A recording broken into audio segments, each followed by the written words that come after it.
Any use, rebroadcast, or redistribution of this broadcast without the express written consent of Lions Heart Media is strictly prohibited.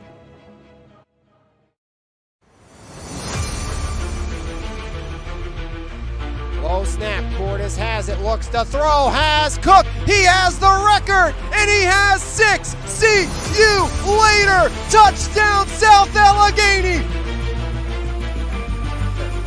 Shoemaker backside, Miller their header, he scores!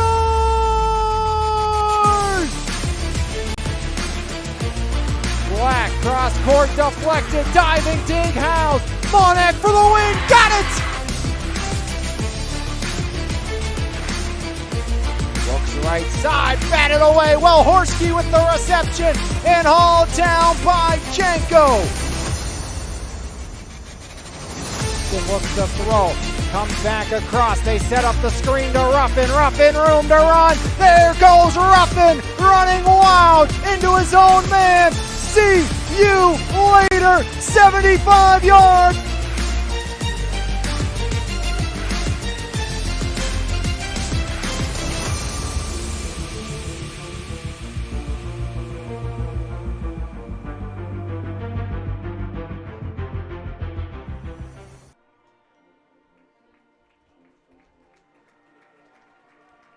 It's a Friday night battle at the beach as the Belle Vernon area Leopards play host to the McKeesport Tigers. Here as former section foes continue the non-section slate this evening on MVI Live. Alex Lyons with you all evening long as the Leopards take on the McKeesport Tigers. The Tigers looking to bounce back after a loss at the hands of the Thomas Jefferson Jaguars. 16-7 your final score last week as Thomas Jefferson, the final 2 strikes to knock off a Keemon Spell-less McKeesport Tiger squad. Again, Keemon Spell, the #1 player in the state of Pennsylvania, will be out again here this evening. Also out is starting defensive end and starting wingback Abe Miller. So the McKeesport Tigers down a few weapons in the offense, but they still have their standout 4-star wide receiver. And look for them to get a little creative in getting Javian Robinson the football here this evening at the beach. Belle Vernon on the other side coming off a big-time win against Central Valley where Preston Rathway was good for 49 yards, setting a Belle Vernon record and giving Coach Breyer his first win in the green and gold. As the Belle Vernon head bench boss last year, these two teams met not once but twice in the regular season at McKeesport. It was a 28-7 victory for the Tigers and a 34-11 playoff home victory for McKeesport as well. Last time these two teams met at the beach was the last time the Belle Vernon area Leopards were victorious in this matchup. It was an overtime victory. Braden Locks took care of business, getting Belle Vernon their overtime touchdown. And on 4th and goal, a surprising pass by the McKeesport Tigers would not convert, handing Belle Vernon an overtime 21-14 victory here at the beach. And that was a season full of goal line stands for Belle Vernon, an early season shutdown of Rodney Gallagher and Laurel Highlands here at home, and then doing the same to the McKeesport Tigers in overtime. That was the last time Belle Vernon was victorious in this matchup as they look to defend the beach here today in a battle of the Big Cats, a resanded beach is what you could call it, as new turf installed in the offseason. Absolutely beautiful as we get set for opening kickoff between the Tigers and the Ice last year. Both games went to the McKeesport Tigers.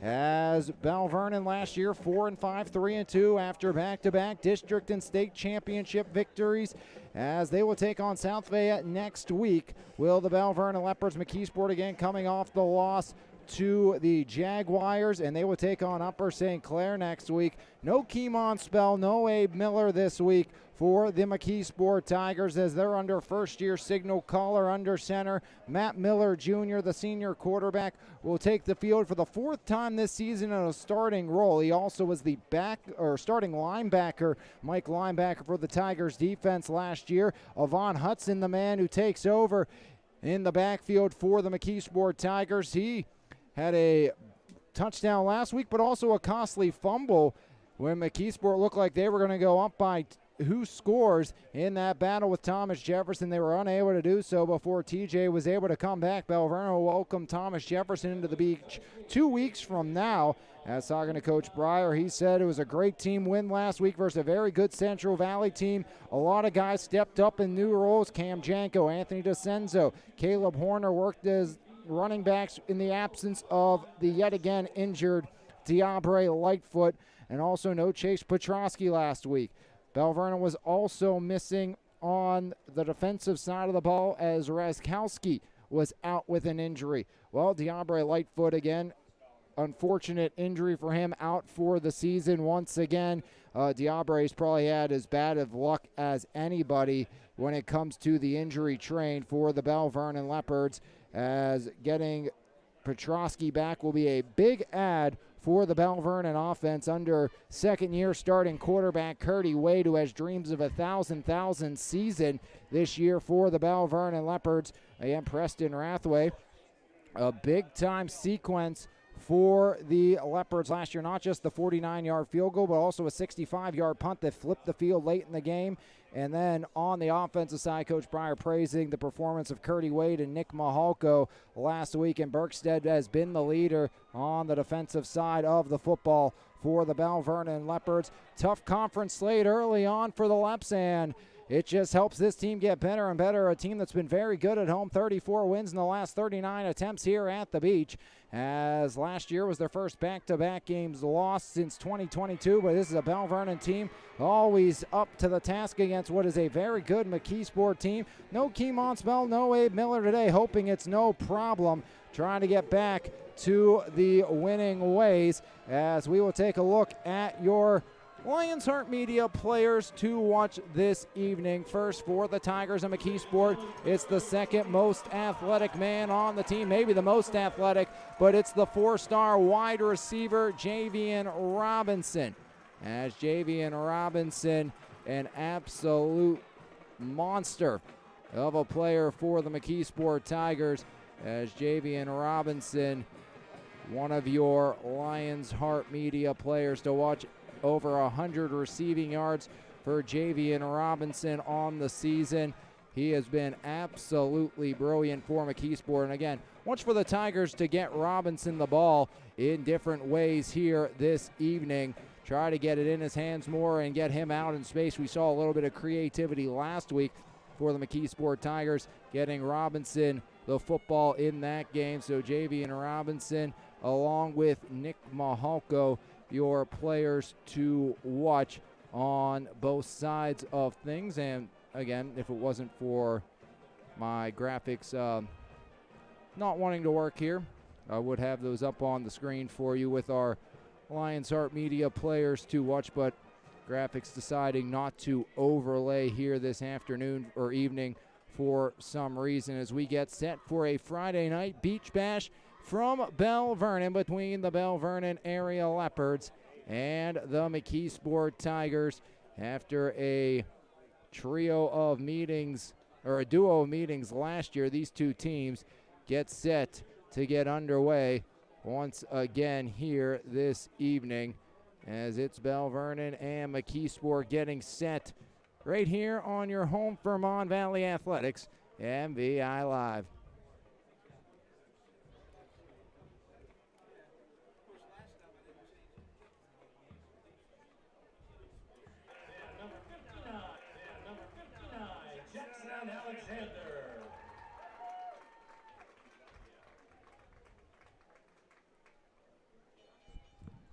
Again, battle at the beach here this evening on MVI Live between the Belle Vernon area Leopards and the McKeesport Tigers as we get set to get underway. Again, your Lions Heart Media players to watch: Javian Robinson, the four-star, 6 receptions, 2 touchdowns on the season for the junior wide receiver Javian Robinson.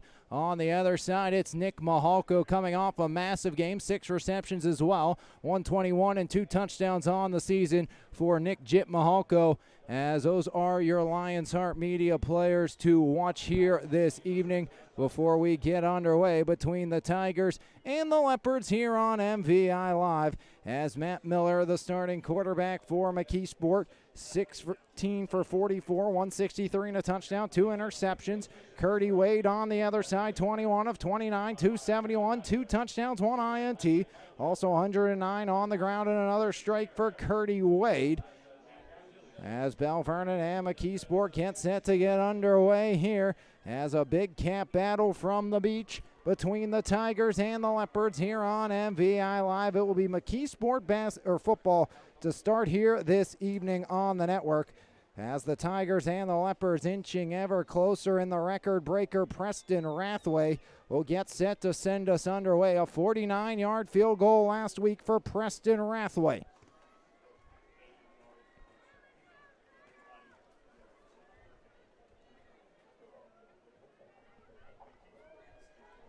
Near side to receive is going to be Akeem Cochran. Javian Robinson on the far side for the McKeesport Tigers. Preston Rathway will tee things up here from the beach as Rathway and the Leps get set to get underway against Robinson and the Tigers. Former section foes.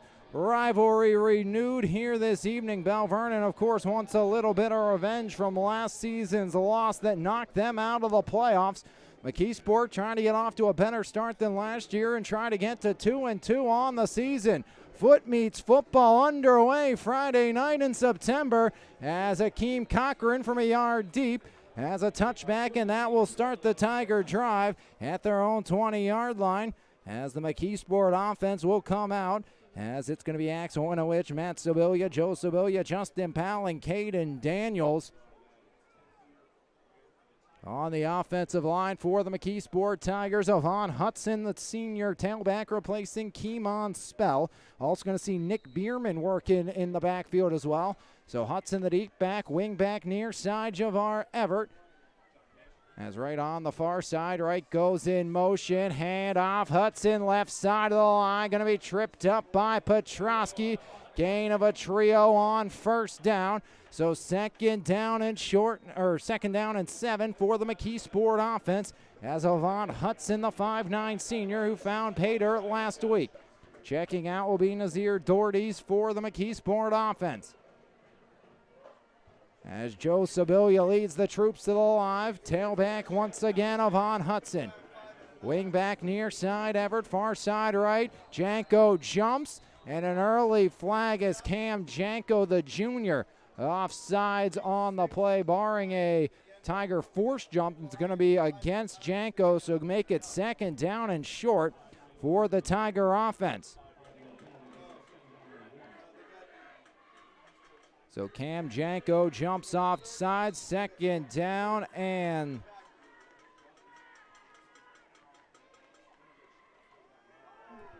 as up the gut, no room to work as Matt Miller stood up by the heart of the Leopard defense, David Berkstead. And it's going to be third down and a yard to go now for the Tiger offense. So third down and 1 for McKeesport. Belle, Vernon looking to hold early on.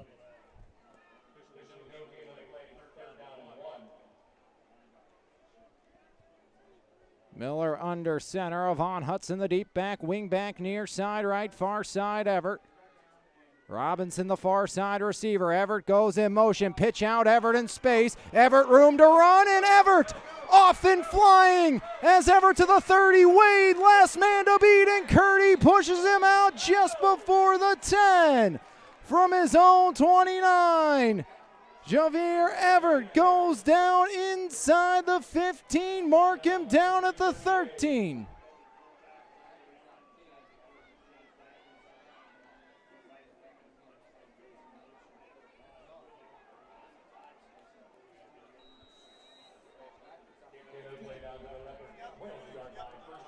"58-yard scamper on the pitch for Everett. No Abe Miller today. Hudson, the deep back once more. Robinson out far. Wing back left to Akeem Cochran. Cochran goes in motion. Hand off Hudson. No, faked by Miller. Pitch out. Cochran walks in for a payday. Touchdown Tigers as McKeesport right down the field in for 6. A 12-yard pitch out. Akeem Cochran walks in for the 12-yard strike.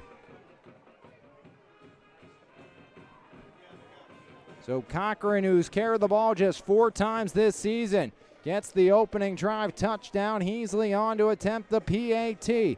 7-0 McKeesport.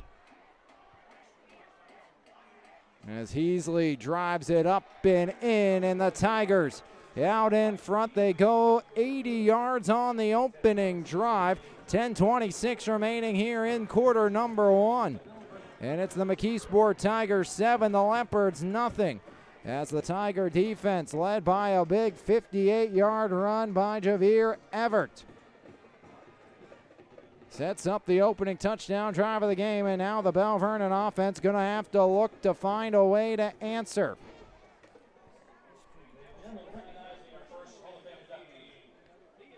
So Curdy Wade, Cam Janko, along with Chase Petrosky, Nick Mahalko, Anthony DeCenzo, and Caleb Horner. Gonna look out for the Belle Vernon offense. Jackson Alexander, Skylar Gush, Ethan Barron, Jude Minetti, and Dalton Dommett. The offensive line for the Belle Vernon area Leopards. Leopards averaging 16 points per game through 2 games. Struggled here at home against Aliquippa in their opener before knocking off Central Valley. So Everett able to run wild for a big 58-yard gain, and that's got the Tigers up in front. McKeesport trying to get in the win column here at Belle Vernon. As Belle Vernon also victorious in 2021 at home, 46-14 over the McKeesport Tigers. But again, if you're McKeesport, you'd love to see them find a way to get the ball in Javian Robinson's hands just a little more. We saw them get creative last week with him, but just such an athletic individual. Just picked up an offer from Penn State last Saturday. He'll be back up at State College for the whiteout game against Oregon. He has a plethora of visits scheduled over the next couple of weeks. We'll run down those as the game continues on. As Wyatt Heasley has the ball teed up at his own 40. As Petrosky back deep with Caleb Horner. Going to be up man off of him, loose on the deck at the 31. As the Leopards leap on it, and Belle Vernon will maintain possession. Almost a costly play for the green and gold, but Jason Petrusky able to fall on the football after ricocheting off one of his ankles. 10:25 remaining here in the opening quarter of play. Belle Vernon starts at their own 31. First drive of the offensive season from, or offensive side of the football for the Belle Vernon Leopards here in this one, as it's going to be Chase Petrosky, tailback right of Curdy Wade, the 5'8", 155 junior. Wade in the gun, twin receivers out far, H-back left. As handoff, Petrosky follows left side, bounces outside. Petrosky gets the edge. Petrosky to the 40, pushed out of bounds by Javian Robinson. Close to a first down by Chase Petrosky on the little sweep to the outside. As Petrosky gets 9 on first down, and the very first play from scrimmage is a good one for the Belle Vernon offense. 10-17. Quarter number 1, 7-0 Tigers lead.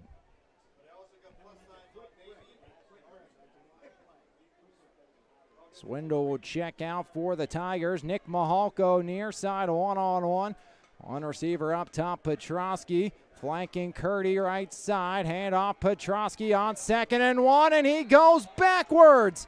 Everett, the TFL, back to the 35.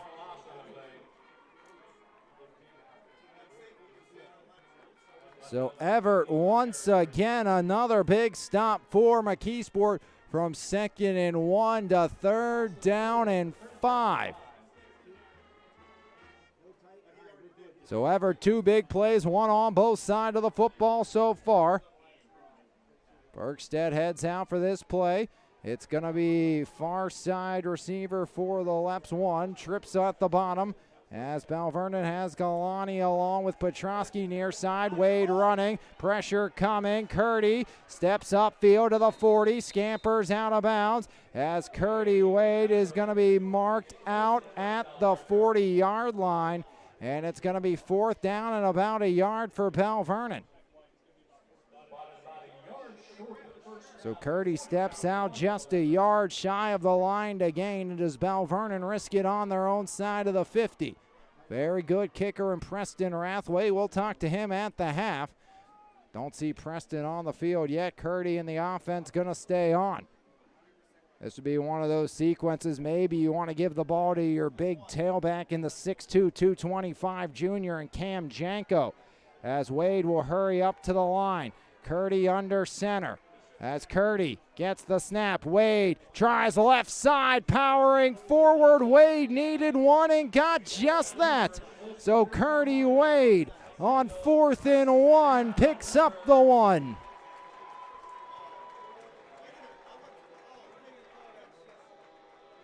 So a 1-yard run by Curdy Wade moves the chains for Belle Vernon.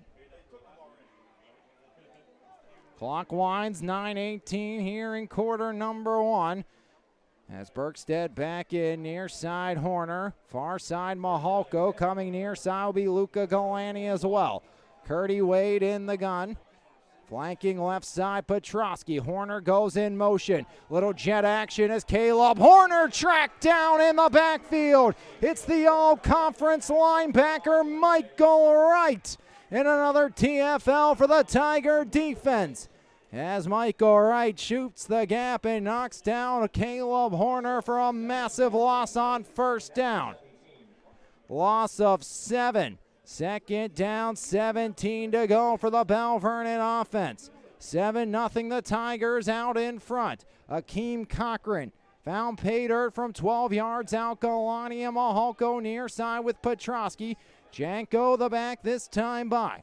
Trips at the bottom. See if Belle Vernon can figure it out on 2nd and 17. Pressure coming. Wade sets up the screen as Baravecchio will gain 1 and nothing more. As sealing the far side is the sophomore Justin Powell. And it's going to be 3rd down and 16 for the Belle Vernon Leopards offense.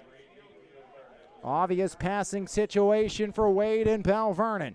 So Belle Vernon behind the chains here, picked up a 4th down conversion on this drive. We've yet to see Wade put it in the direction of Nick Mahalko at a massive game last week. Horner, Petrosky on the near side for Belle Vernon with the likes of Ian Tater. As low snap, hand off Janko, Cam Janko back to the line of scrimmage as he's swallowed up by the senior Caden Daniels. No gain on 3rd down, 4th and 16. And the Leopards will be forced to punt as out comes Preston Rathway with 7:18 rolling clock. Leopards drive stalls out at their own 36.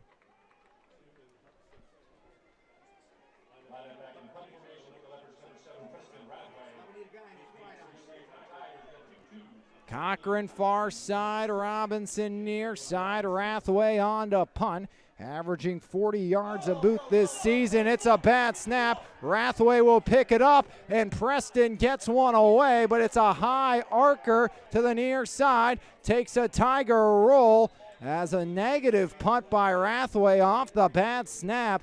And just like that, McKeesport takes over 1st and 10. As from bad to worse for Belle Vernon here with 6:43 remaining in the opening quarter of play, and the Tigers are knocking on the door of a 2-score advantage. As they'll start this drive at the Leopard 28.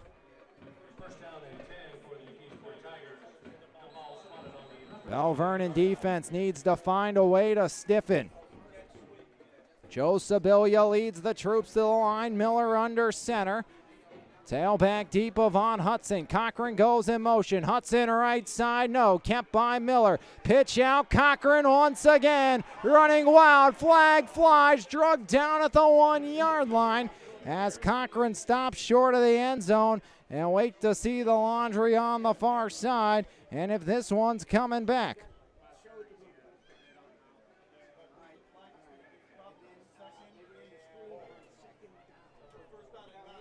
Looks like holding against the Tigers, negating the big run by Akeem Cochran.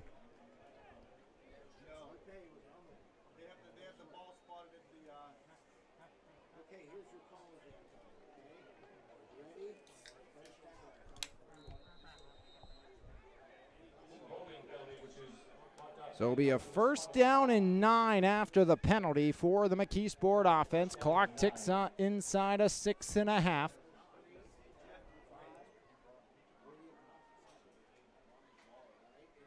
Everett goes in motion. Miller from the gun. Looks to throw. Everett into space. Off his hands and incomplete. Second down and 9 after the errant pass by Matt Miller. Just out of the reach of Everett.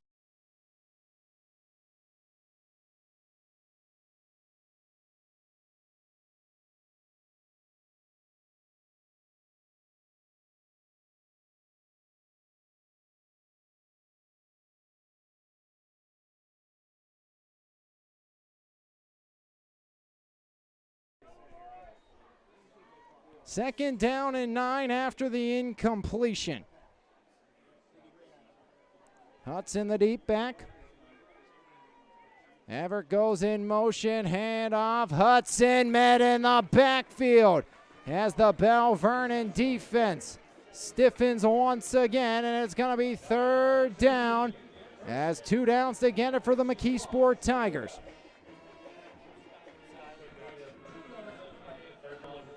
As Skylar Gush on the stop.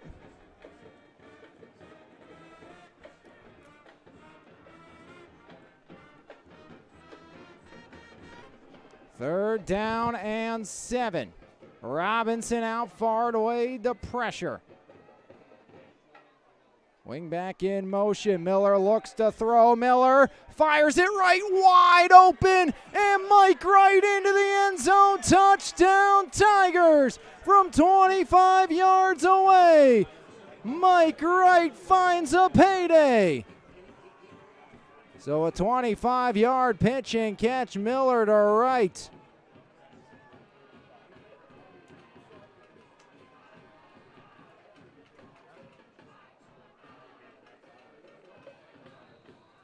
So Wright showing out on both sides of the ball. TFL now the 25-yard pitch and catch. As high snap, Heasley puts it up and Heasley puts it through. 14-0 Tigers. Out in front early on, McKeesport taking it personal what happened to them last week. They thought they got the short end of the stick.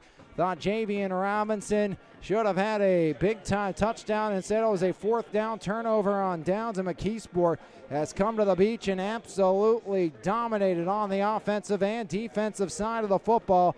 Belle Vernon off the tracks early on, and now a big-time drive for the Belle Vernon Leopards as the Leps got to find a way to start righting the ship, figuring things out here. It's been nothing good so far for the green and gold as Heasley has another one teed up.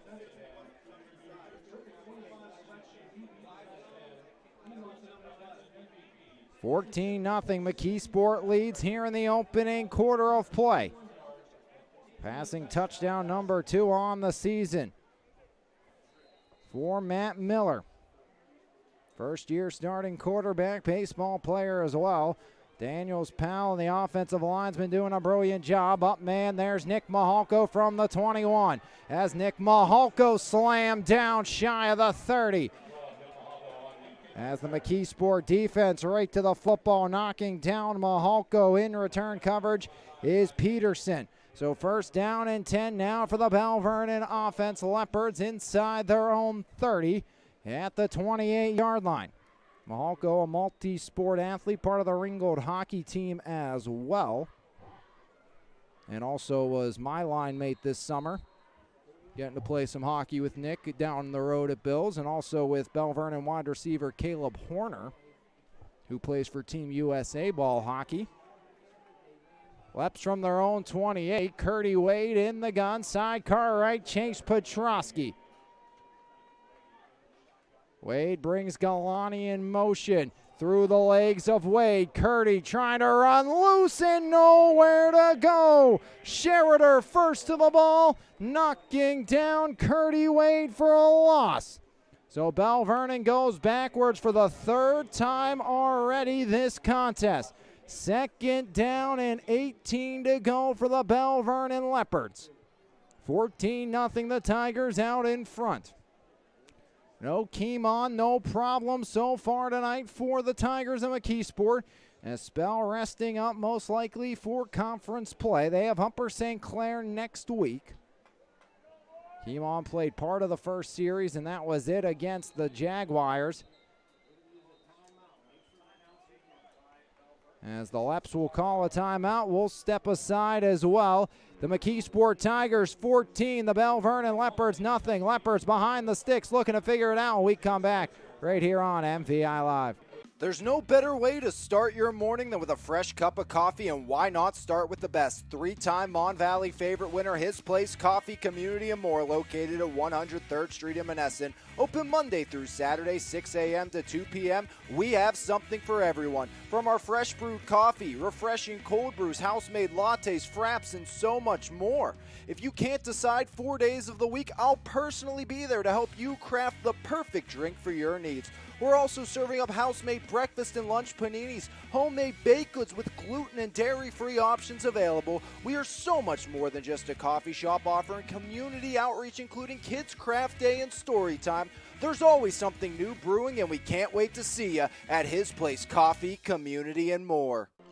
Leps back to the line, facing a second 18 with 4:35 remaining. Turnaround, handoff, Petrosky, slam down in the backfield as once again the McKeesport front finds a way to greet the Belle Vernon back. And it's gonna be third down and a country mile for the Belle Vernon Leopards. As Belle Vernon struggling here in this one to get the offense rolling. 3rd and 21. Last time on 3rd and long, Belle Vernon just turned around, handed it off to Janko. 4 minutes rolling clock.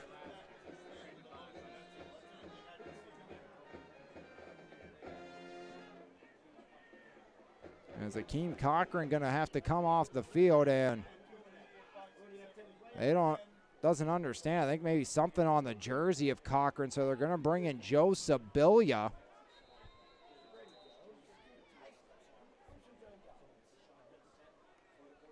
Wade looks to throw. Curdy, pressure coming, steps outside. Now Wade reverses to the near side. Lots of room in front. Curdy, Wade looking downfield, heaves it up. High point, got it! Galani inside the 40, inside the 35. Dom Galani goes up top. Absolutely incredible. Make it Luca.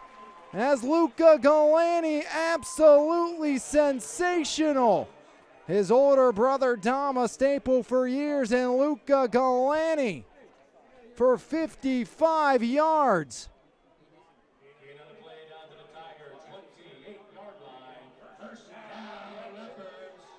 So Luca Galani on 3rd and 21. Picks up the first down. Incredible.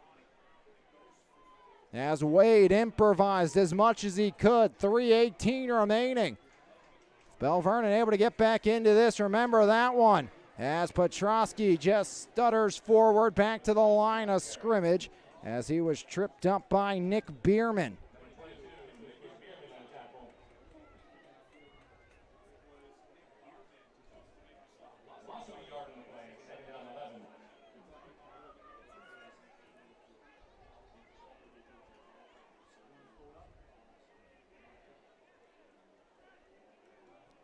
So Luca Galani, the big play of the game for Belle Vernon, going up top on the near side.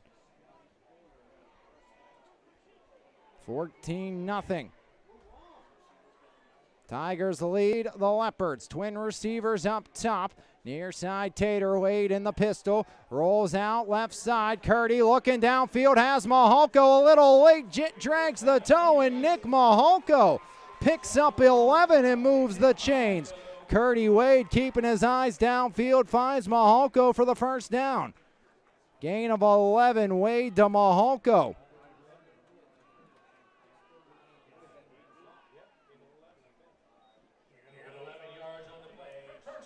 First and 10 from the 19, a 55-yard hookup. Luca Galani going up top. McKeesport was featured on You Got Moss last year, while Luca Galani making his case tonight and got the Belle Vernon offense, switched it in the right direction. Wade off the read option, right up the gut. Wade left side, stays on his feet, touchdown Leopards. Curdy Wade from 18 away into the end zone, and Belle Vernon on the board as Curdy Wade reads it to perfection. And Curdy gets the Leopards on the board for the first time tonight. Curdy Wade said he wants to be a 1,000 guy. Showing off the wheels there is Preston Rathway, the 4.5-star kick recruit, on to attempt the extra point. A golfer as well as Rathway.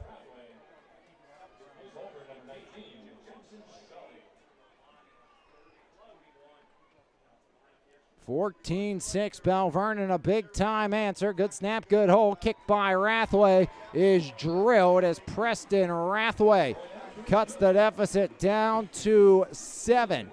14-7, the Belle Vernon offense on 3rd and 21. Get a 55-yard pitch and catch. Wade to Luca Galani. And so used to calling his brother Dom's name all those years on the D-line and on the basketball court, but it's little brother Luca's turn. Going up top on the near side, a sensational grab by Luca Galani for 55 yards on the near side. And Belle Vernon able to capitalize off an 18-yard touchdown run by Curdy Wade. And how can the Leopard defense get a stop for the first time tonight? They've been able to twice here in this ball game force McKeesport to a 3rd down situation, but yet to get the Tigers off the field. Touchdown run by Cochran and a touchdown pass Miller to right. 14-7 lead for the McKeesport Tigers. 2:16 remaining in the first. Sometimes it just takes 1 or 2 plays to get the offense grooving in the right direction. And see if that got the Belle Vernon Leopards offense kicking, and see if we can get ourselves a ball game throughout the entirety of this one. As Rathway takes the return out of contention, as Javian Robinson picks it up in the Leopard end zone. 1st and 10 for McKeesport. 2 drives, 2 touchdowns. First one from their own 20, second one from the Belle Vernon 28.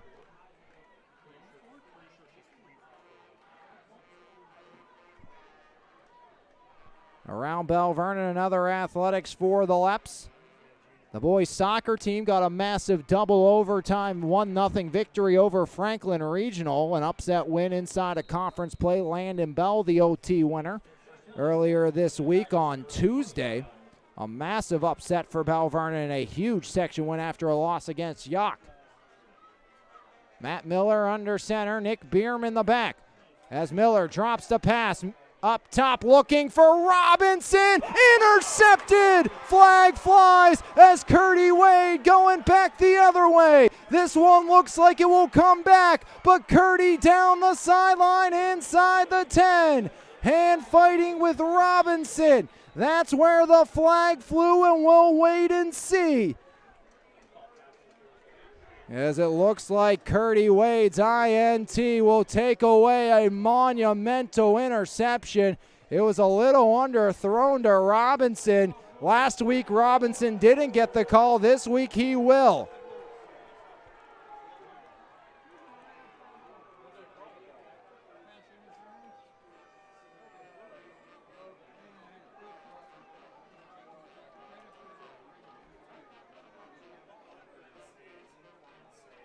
So Curdy Wade, pass interference negates the interception, and it's 1st down and 10 McKeesport. So the Tigers able to take care of business and wipe that turnover off the board on the deep pass attempt to Javian Robinson. Ball out to the 35. 14-7, Tigers lead. Miller in the gun, Bierman side, car left. As Miller, high snap, handoff, Nick Bierman. The patience, the hesitation up the middle. As Bierman dragging DeCenzo with him for a gain of 8 on 1st down. As Nick Bierman just carrying the load all the way out to the 43. He got hit about a yard from the line of scrimmage, and Bierman kept the legs churning and kept on going. Second down and 2 for McKeesport. 1:20 remaining, rolling clock, opening quarter of play. Robinson flanked out far side. Wing back right, Everett. Wing back left, Cochran. It goes to Everett. Everett room to run. First down and more. Everett wrapped up. Everett spins away and finally spun down by Petrosky, as that will move the ball into Leopard real estate, and it's a new set of downs here for the Tigers. 14-7, McKeesport leading Belle Vernon. Tigers on the march. 14-yard run by Everett.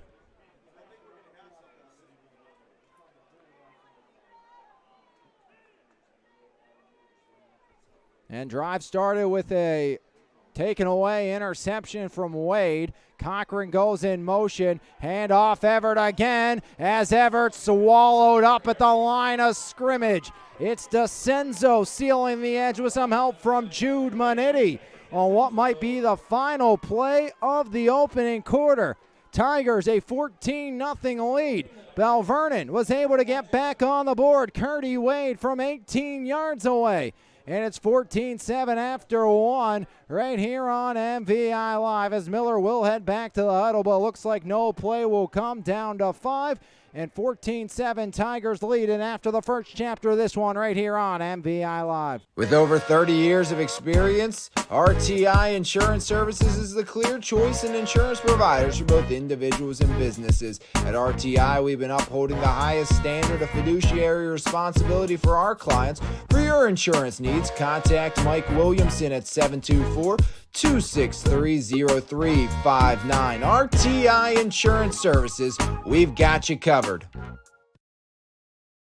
Transform your home or business with Pittsburgh's go-to painting experts, Weiser Painting Company. Locally owned and operated, our team is committed to delivering top-tier craftsmanship with integrity, reliability, and professionalism.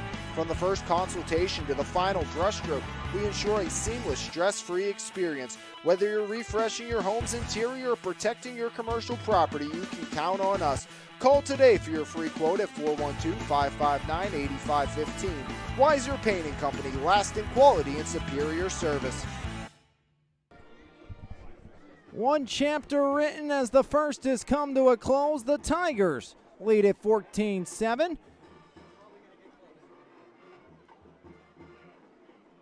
McKeesport with the ball. Wade had an interception taken away by a pass interference call on himself, as Javian Robinson was held up again. Last week, Robinson was streaking towards the end zone, and what was almost a walk-off Tiger touchdown looked like he was held up, but was not given the benefit of the doubt. Second time, Javian Robinson and McKeesport felt like they got the short end of the stick. One was on a fourth down play that they went to the end zone. Robinson looked like clear as day, had both feet down, but it was not given to Javian Robinson in that game versus the Thomas Jefferson Jaguars last week. Second down and 10 for the Tiger attack. 14-7. McKeesport leads, facing a second down and 10. Robinson will head out far side. Cochran wing back left, wing back right, gonna be the likes of right. Tight end gonna be Doherty's as he'll move from the left to the right side with Miller redirecting the play before we get underway. Matt Miller starting quarterback for this Tiger squad. First year starting quarterback. Miller pulls it back. Miller, room to run. Pitch out. Cochran down the sideline. Cuts back across. As Cochran inside the 25 and slammed down by the Leopards. As Akeem Cochran off the pitch scampers for a first down and much more by the McKeesport offense. As the Tigers working that triple option to perfection here tonight. 17-yard run by Cochran.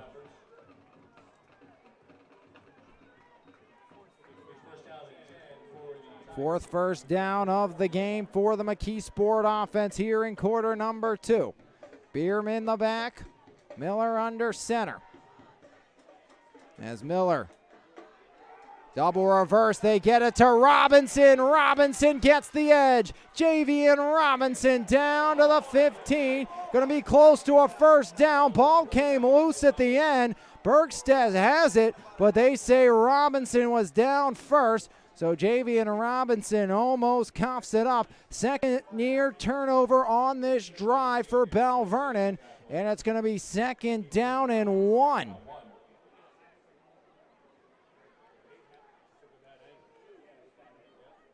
Second and 1 for the Tiger offense. 10:54 rolling clock. As Miller in the gun, Hudson left, Bierman right. 3 receiver spread. Callwood, Everett, and Robinson. Miller keeps it, pitch out, Hudson. Foot in the ground, makes Horner miss, and gets back to the 15. Going to be an inch short, and it's 3rd down now for the Tigers. Good gang tackling started by Caleb Horner. 3rd down and a yard. As Belle Vernon quick to the football, that time by denying Hudson. Joe Sibilia leads the troops to the line. Twin back set with Bierman and Hudson. Wing back right in Everett. Miller under center on 3rd and 1. Miller takes it left side. Hole breaks through, and Matt Miller first down and more. Brilliant job by the offensive line. As Axwinowicz and Matt Sibilia open up a massive hole, and Miller stumbles on through for the first down for McKeesport on 3rd and 1. 9:48 rolling clock here in the opening half. Back to work for the Tigers offense.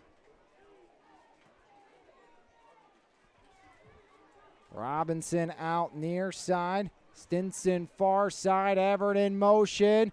As pitch out, Everett once again cuts back inside, track down on the edge. Appeared to be Jackson Alexander as Everett sends Bergstedt for a little ride after the play. Gain of about 4 on first down. 2nd down and 7. 14-7 the Tigers lead. McKeesport brings in a couple of substitutions as Akeem Cochran checks back in. Doherty's the big tight end in as well, as out comes both Stinson and Everett.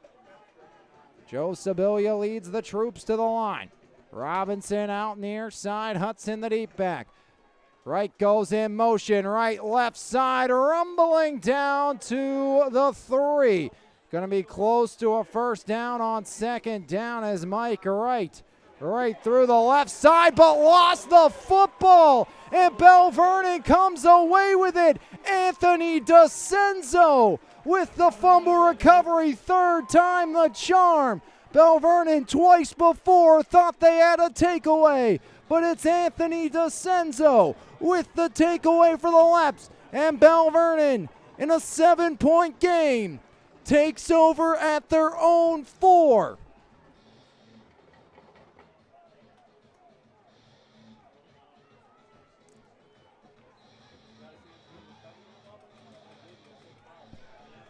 .8:33, quarter number 2. Leps from their own 4. They've went backwards multiple times today. Janko has to hurry off. Wade in the gun. Curdy gets the snap. Quarterback keeper. Wade to the near side as Curdy. Give him 2 out to the 6. Vernon trying to get a little bit of breathing room. Matt Sibilia on the stop again. Belle Vernon thought twice before on that drive they had a takeaway. 3rd time the charm as DeCenzo takes away off the right fumble.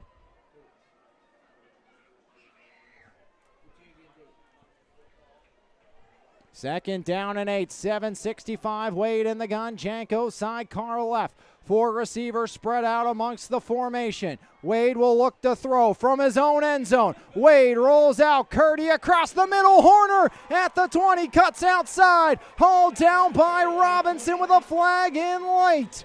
So Caleb Horner finds the soft spot in the defense and picks up the first down for the Leps with some laundry on the field, as JV and Robinson look like they're going to get him with a personal foul after the Horner first down reception.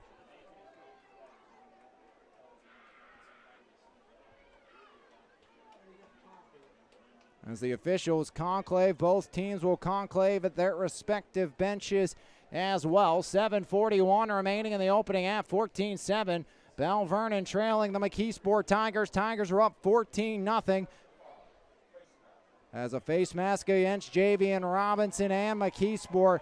And it's going to be a first down for the Belle Vernon Leopards as they'll mark it off from the 24 after the 18-yard pitch and catch from Wade to Horner.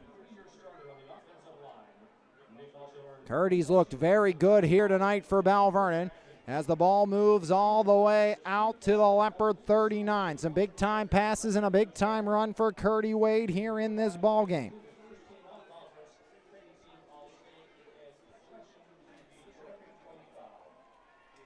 No Abe Miller, no Keemon Spell tonight for the Tigers. They were up 14-0 early on, but the Belle Vernon Leopards marching back here in this one, looking to get the equalizer here with 7:41 remaining in quarter number 2. As after the face mask, Tigers will retake the field. Leopards still curled up on their far sideline as they break the huddle and head back out onto the beach.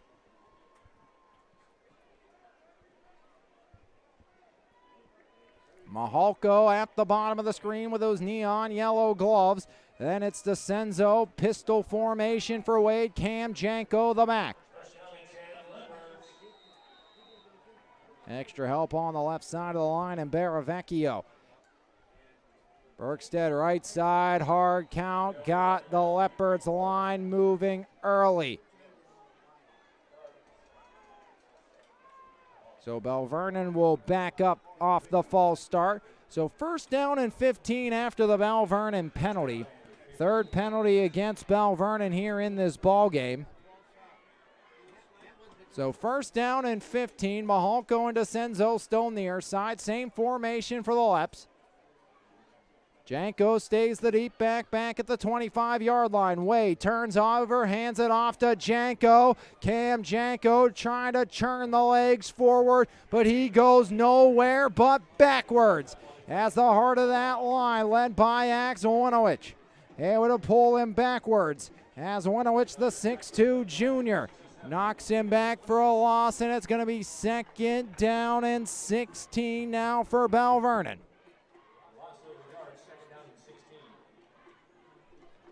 6:52 rolling clock.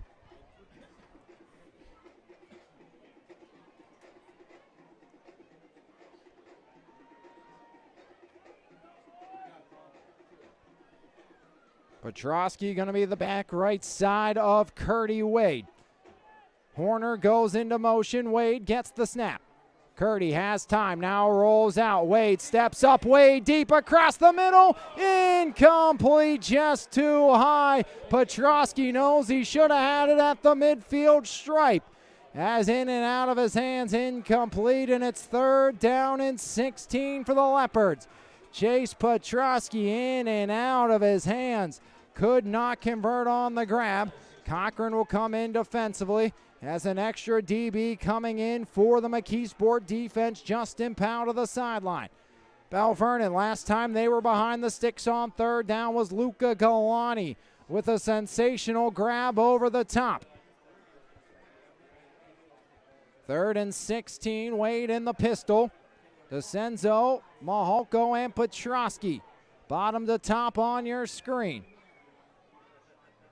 Janko the back, and Belle Vernon all out of sorts, and another flag against the Leopards. Unless a timeout came first, it did. We will step aside as well. 3rd and 16 when we come back right here on MVI Live. Salvatore's Pizza and Pasta in Belle Vernon, always homemade with the freshest ingredients, is a must-try in the Mon Valley. Open Wednesday and Thursday from 11 a.m. to 8 p.m., Friday and Saturday from 11 to 9, and Sundays from 11 to 7. Dine in and take out available. We are pleased to also offer catering for whatever big events you have planned. Call us today at 724-633-0174. Salvatore's Pizza and Pasta, only feeding our customers with the very best. 3rd down, 16 to go. 6:24 remaining here in the opening half of play. Stay tuned at the half. It's our B Graphics halftime interview with Preston Rathway of the Belle Vernon Leopards. 3rd and 16 first. If you're a McKeesport fan and missed last week's interview, make sure you go back and check out our interview with Keemon Spell of the Tigers. Archive from last week's game versus Thomas Jefferson. 4 receiver set. Wade, quarterback, keeper, right side. Wade, all sorts of room. 1st down and more. Curdy inside the 45. Taken down by Cochran at the 42. So Curdy Wade on 3rd and 16 calls his own number and moves the chains for a big gain for Belle Vernon. 25-yard scamper, Curdy Wade.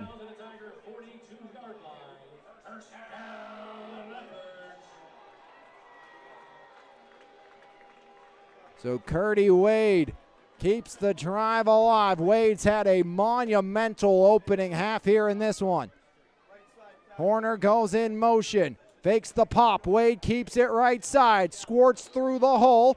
And Curdy inside the 40 to the 39. He was able to get around the initial line of attack led by Justin Powell. Wright's going to be the man tripping him up at the 39-yard line. Gain of 3 on 1st down for Wade. 2nd down and 7. 14-7 Tigers lead. From a 14-0 advantage, Belle Vernon trying to get it to 14-all. As McKeesport scored on their opening 2 drives, turned it over on their 3rd. DeCenzo and Horner up top, Mahalko near side. Petrosky the back as Wade stands back at the 45. Low snap, Wade looks to throw. Quick out route, that's to Mahalko low, but Nick's able to haul it in inside the 35 at the 34, setting up 3rd down and 2.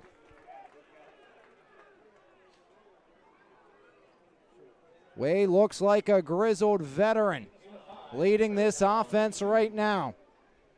The senior quarterback. And there was a lot of questions when he took over for Braden Locks a year ago. After Locks graduated and went to the next level in Eastern Michigan. 3rd and 2.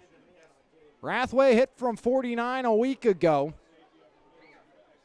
Hard count Wade as Curdy, quarterback, keeper, right side, and goes nowhere. As clogging it up in the middle is Caden Daniels with some help from Nick Bierman. And it's 4th down and 3 for Belle Vernon from the 35-yard line.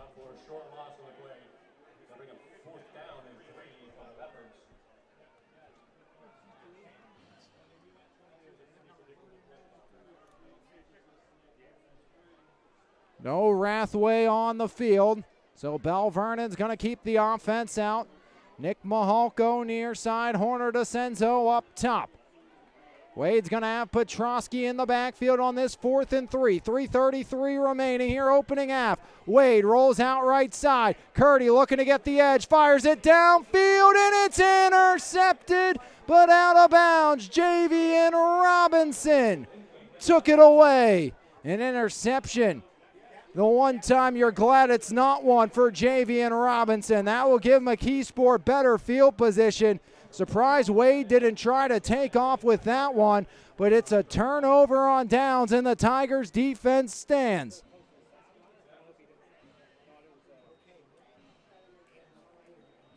Robinson, I'm sure this time glad he was not called inbounds, unlike last week when it was a massive frustration point for the Tigers. McKeesport from their own 35, all 3 timeouts and 3:24 remaining. As pitch out, there's Everett to the 40, spun down shy of the line to gain by Caleb Horner.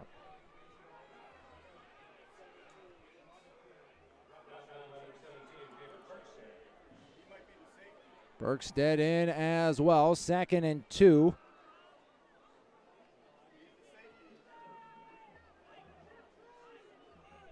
Down to 2:58 remaining. Miller on the option. Pitch out Cochran as Maholko couldn't get there. Akeem running loose. Pushed out by Curdy Wade. As Akeem Cochran once again gets into space and gets a massive gain. As Curdy Wade a little shaken up on the near side. As all the way down to the 18-yard line goes Cochran. 39-yard run by Cochran.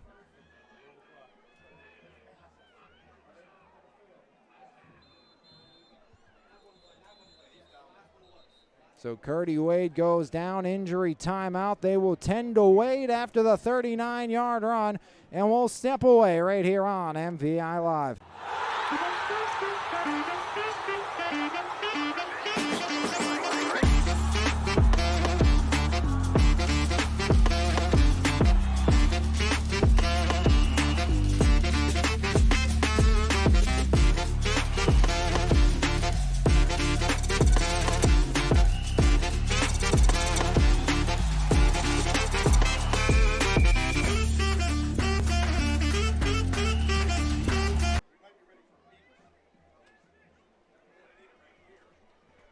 So Wade back up and making his way off on his own power. A touchdown saving tackle by Curdy Wade.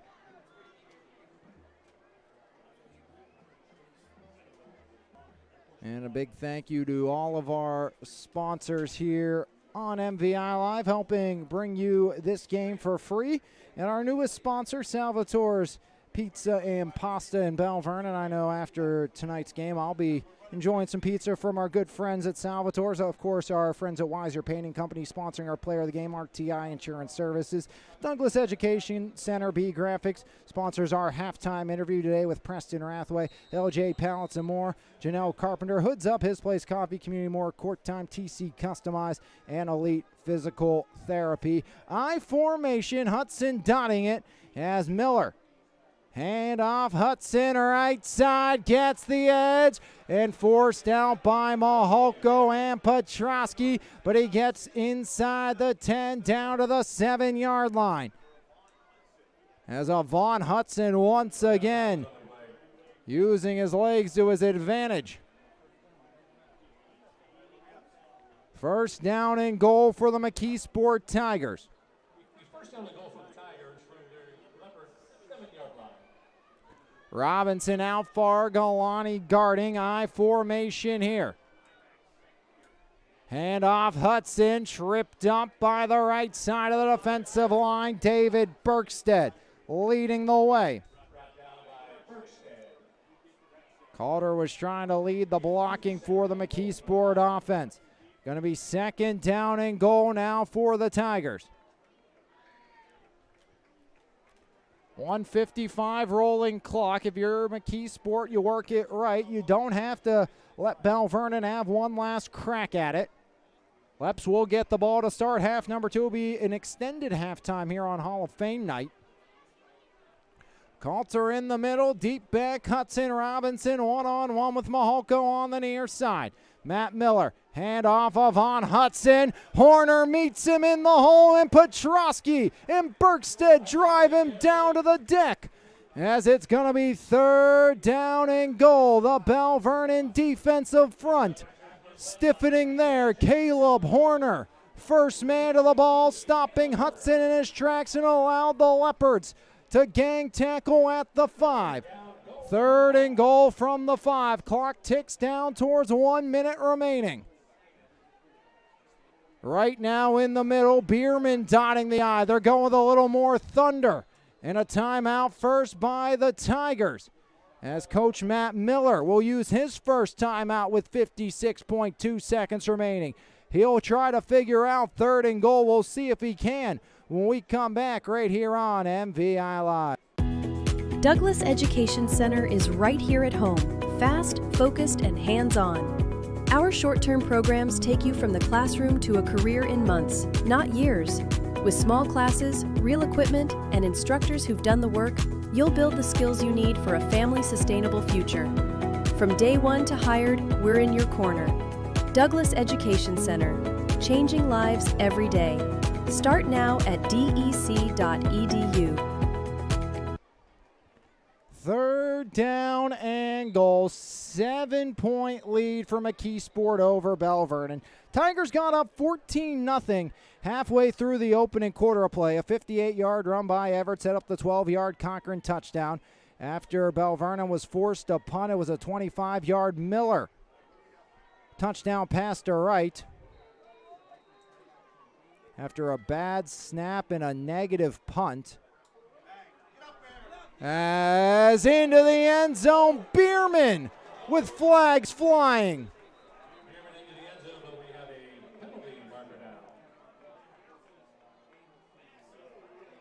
So hold everything as the Tigers will be sent backwards, negating the touchdown.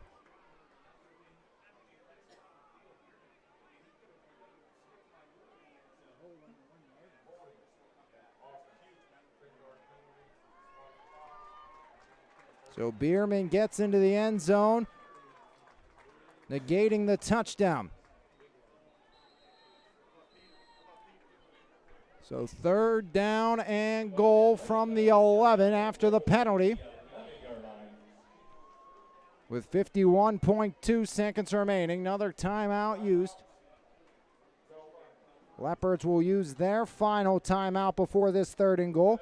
But back to the recap for you. McKeesport, after a bad snap on a punt and a negative 8-yard punt by Preston Rathway, going to hurt that 40-yard average. But to be honest, negative 8 yards is a lot better than what that could have been, as it could have been pure and utter disaster. But it was a 25-yard pitch and catch, Miller to right, making it 14-0 in favor of McKeesport. And Belle Vernon on 3rd and 21 would get the offense going. A 55-yard Wade to Luca Galani pass, making it 1st and 10 inside of Tiger real estate. Wade would then find Mahalko for 11, and an 18-yard touchdown run by Wade would cap off the drive, making it 14-7. That's where we stand now at 3rd and goal with 51 seconds remaining here in the opening half.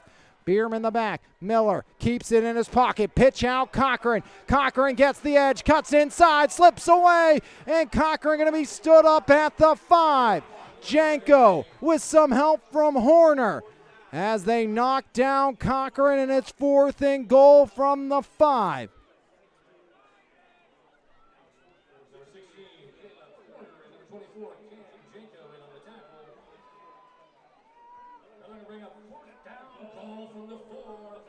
Belle Vernon forced Cochran back inside, and it was Janko and Horner teaming up for the stop.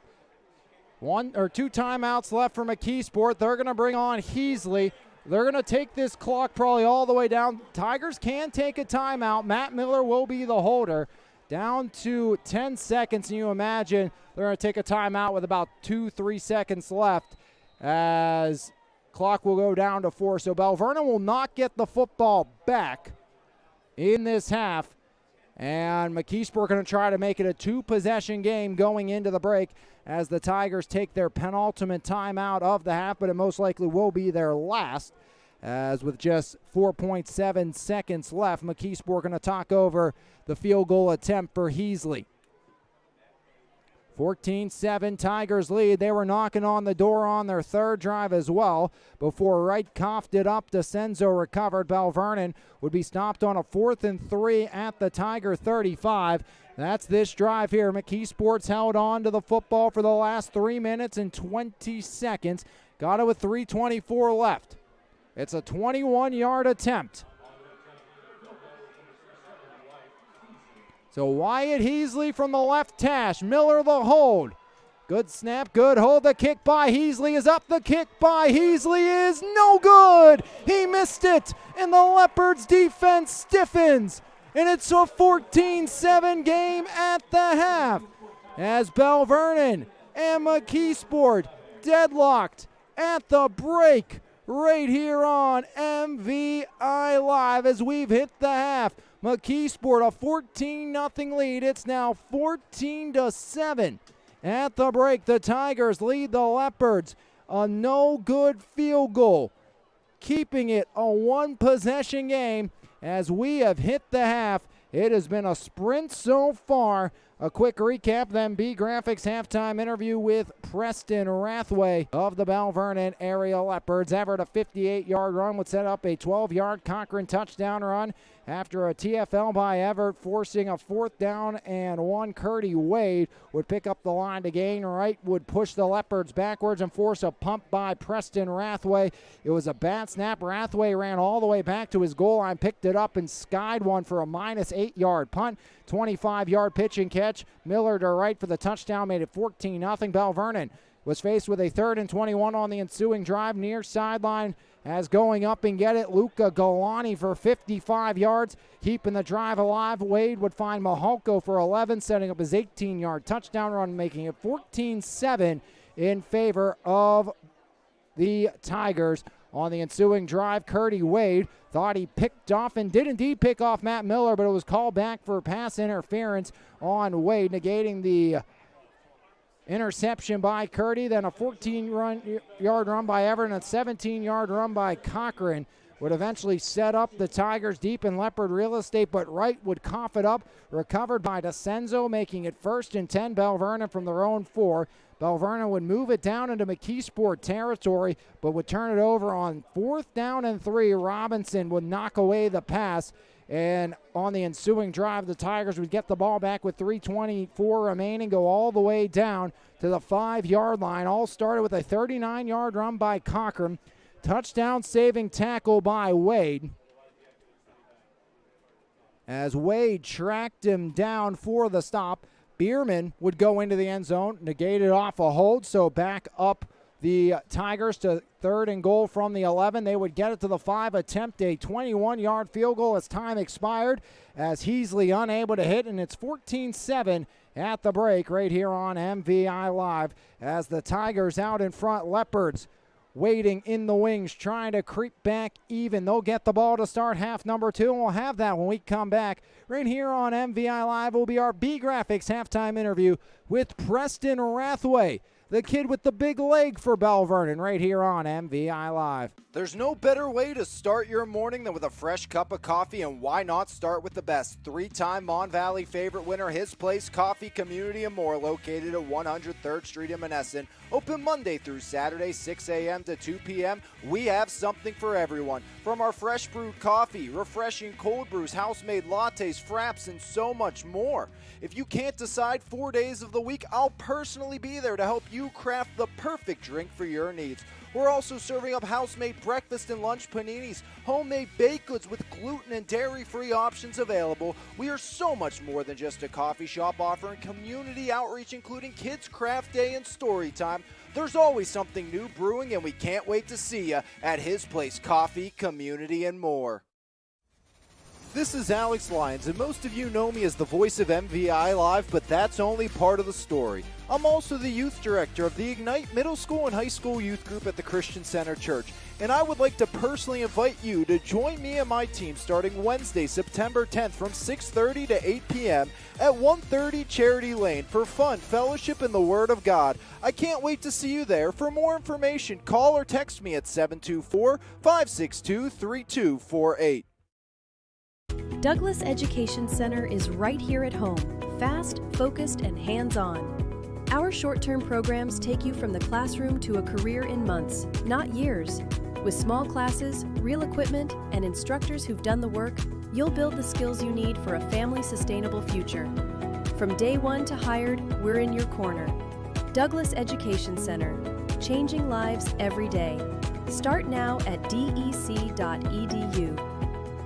For 30 years of experience, RTI Insurance Services is the clear choice in insurance providers for both individuals and businesses. At RTI, we've been upholding the highest standard of fiduciary responsibility for our clients. For your insurance needs, contact Mike Williamson at 724-263-0359. RTI Insurance Services, we've got you covered. Whether it's finding the perfect home, negotiating the best deal, or walking you through each step with care, Realtor Janelle Carpenter will show up with excellence every time, even when no one's watching, because quality matters and so do you. So if you're looking for the best home buying and selling experience, make sure you call Realty One Gold Standard agent Janelle Carpenter at 724-797-1675. If you're ready to buy or sell, call Janelle.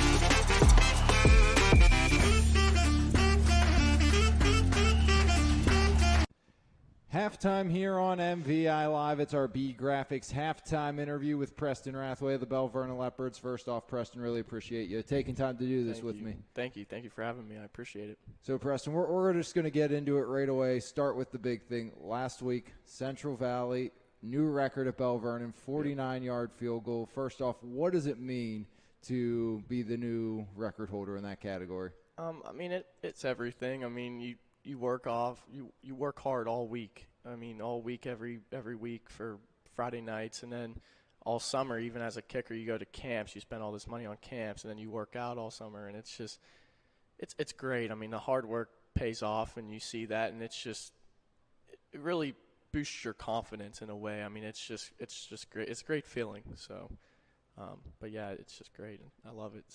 So for you as well, what does it mean that your coach had the confidence in a game as closely contested as that one to say, okay, I've trusted my guy to go out and attempt a 49-yarder and believe that we're putting 3 points on the board here? Yeah. Well, Coach Breyer's been there for even since I've been in middle school. I mean, he's been around forever. And, all the coaches, they have confidence. And over the summer, it's hard for me to kind of go to some practices. I mean, I'll make some.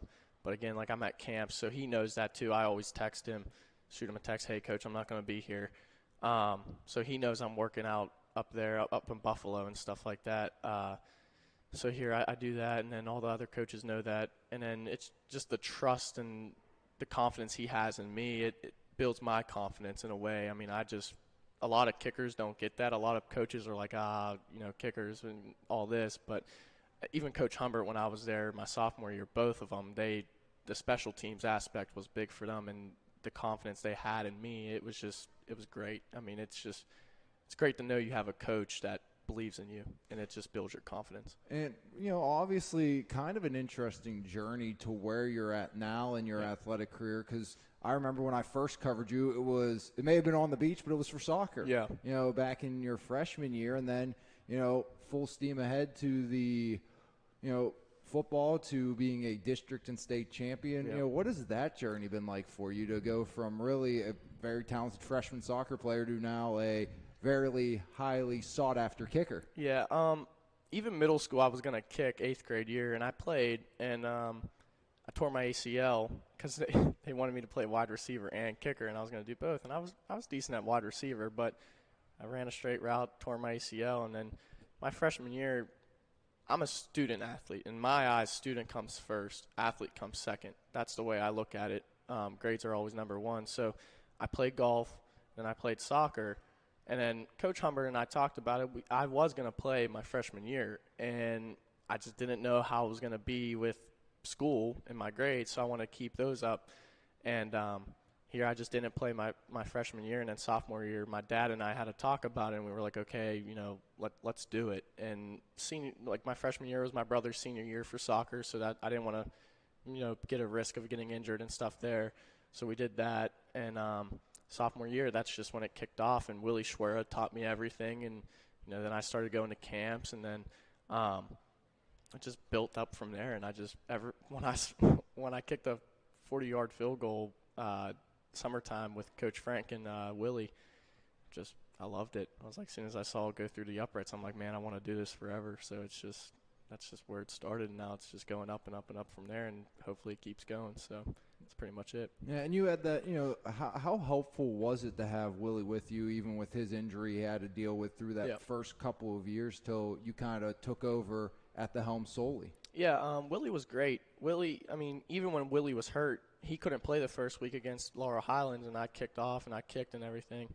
And then the second week he came back. But Willie is one of those kids where, if I come in there and I take somebody's job, that other kid might be like, oh, I hate you for that. Like I don't want you to outdo me. Willie was humble and everything. He helped me even whenever I took over for kicking field goals and stuff like that. He never had a problem with it. He would always help me, always encourage me. Even if I was at a low, he would, raise my chin up and everything. He would just a great friend and great teammate at the same time. I will never, when I hear people talk bad about Willie, it hurts me because I just know how good of a kid he is and stuff. So, even now he goes up to Buffalo with us too. We kick up there. So I'm always, even Timmy, the long snapper, we're all together. So it's like a family brother bond. So, but yeah, Willie's great. He helped me with everything, and I give him so much credit to it. So from not playing to sharing time to being a full-time starter to now being a pretty big kicking recruit in the area, what has that recruiting process been like for you, and kind of figuring out what the next chapter is after Belle Vernon? Yeah, the recruitment process, it is way different than a lot of other sports. Soccer, it's way different. Even positions in football, running back, quarterback, it's way different. Sometimes colleges don't look at the kickers and the punters firsthand if you're not that top guy and they don't really need that guy so bad. But when you have a guy, I go to Adam Tanalski up in Buffalo, and he's kind of like an agent and a coach in a way. Like, he deals with all my visits and everything. I even talk to Coach Humbert sometimes still about colleges, Coach Breyer. But yeah, you just got to reach out, and sometimes you don't want to reach out too much because then you feel like you're being a pest. It's like, oh, I'm poking the bear, and it's just then they don't want to talk to you. But it's tough. I talked to Michigan and stuff, and we went up there, and it was great. I loved it up there. It just felt like Belle Vernon. It felt like home. And here they took a kicker. I don't know about punting yet. It's still up in the air and stuff, but when people ask me and stuff about it, it's just in God's hands, in my opinion. That's the way I look at it. I'm blessed for every opportunity I can go out there and kick. That's the best I try to do the best I can, so it's just in God's hands. So it just seems like, too, for you, it's such a different process. Yeah. Being a kicker, even the best in the countries, it's almost preferred walk-on spots versus full 100%. Scholarships, which obviously the way they're changing college rosters, obviously that's going to change a little bit with how I think the kickers look, because now it's less roster spots guaranteed. 100%. So I think maybe going to benefit you in the future with that. But obviously, how much is just trying to stay patient through all this, because it being like, hey, I know something's going to come up, and especially at your position, it could pop up tomorrow, and it's like, okay, now I know where the next 4 years of my life are. Exactly. And that's how it is. You just never know. You could get a text, a DM on Twitter, and you're like, okay, well, this is great, and then sometimes, again, like you said, if you get one offer, sometimes you got to commit. And I like West Virginia, they have walk-on spots, and you got to walk on. Even Pitt, sometimes you have to walk on and earn your scholarship. It's just NCAA is really always changing every time, every year, every month, every day, every second. You never know. It's always changing. So it's just the way the world is. It's always changing nonstop. So you just never know. It's in God's hands. So how much does it help as well to have the coaches and your athletic director now, former coach Matt Humbert, who's went through sending so much talent to the next level? We every year see kids going out of Belle Vernon to play high-level football from Division I all the way down to Division III. and everything in between. How much does it help that you've had an entire coaching staff and athletic department that is, kind of well-versed in that recruiting process? Yeah, I mean, it helps a lot. I mean, you look at Quentin Martin. Quentin came through. I mean, he's at Penn State now. I mean, those kids coming in the past and coming and going. I mean, Devin Whitlock, it builds Belle Vernon's name. I mean, it builds the organization. It builds the brand, like Coach Humbert says.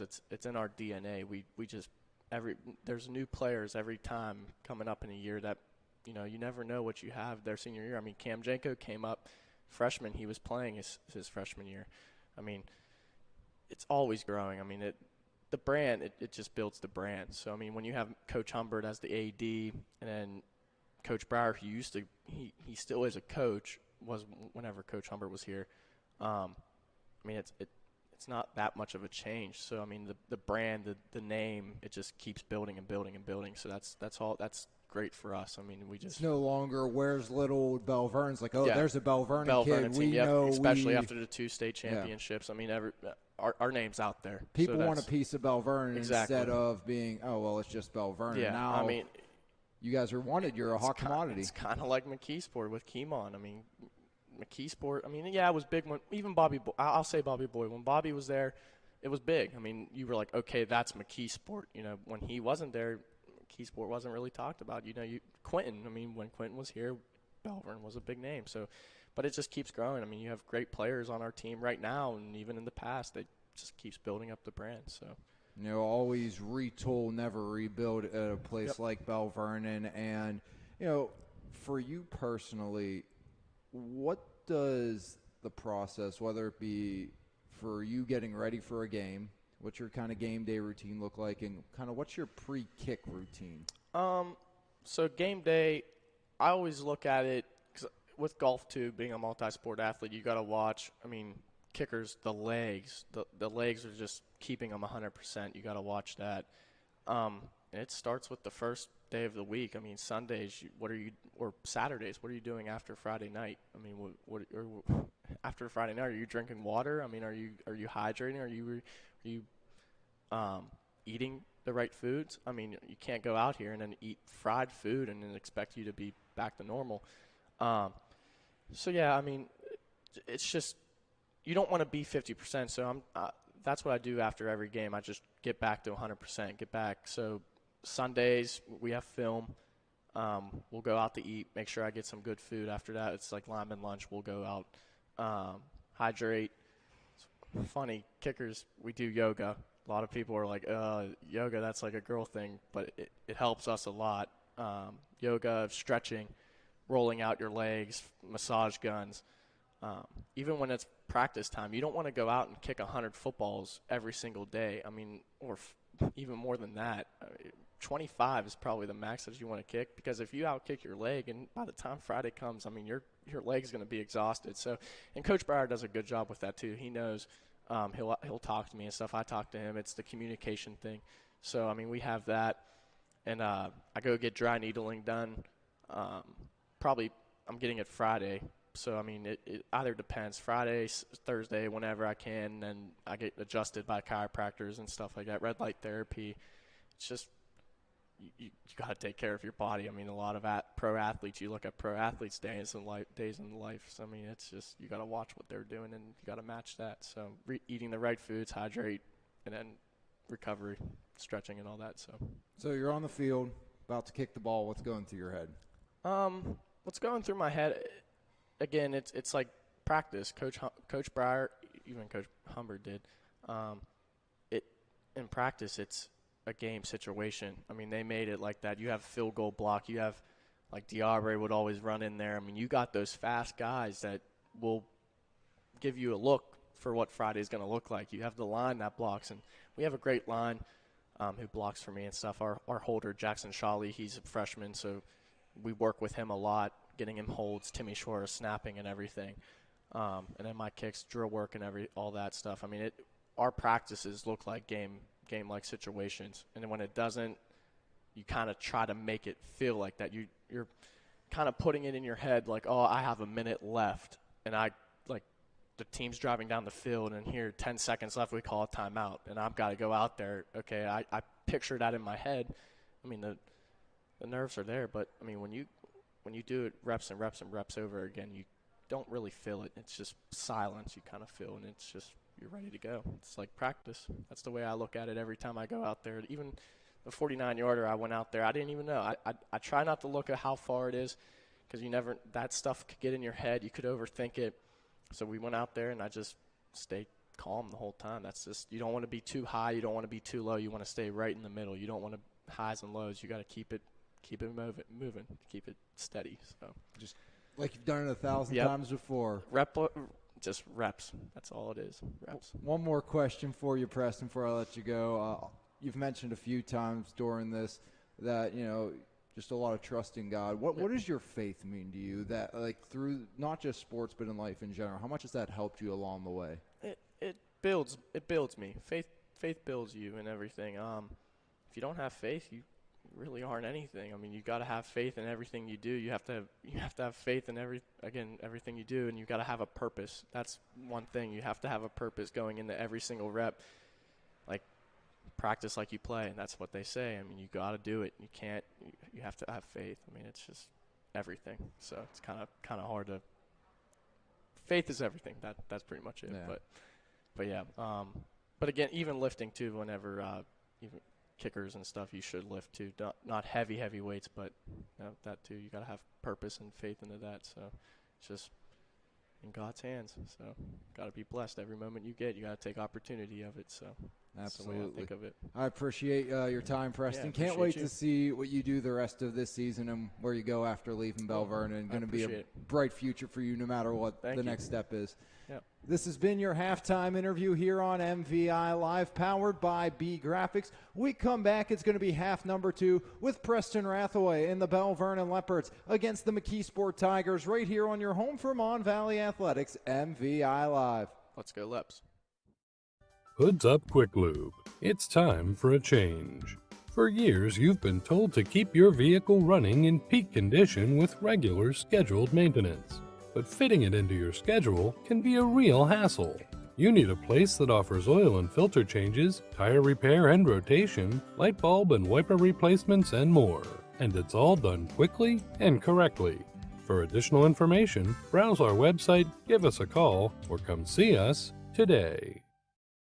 Located in Belle Vernon, Pennsylvania, Elite Physical Therapy and Wellness has been serving the community for years. From teenage athletes to elderly rehabs, your health is their mission.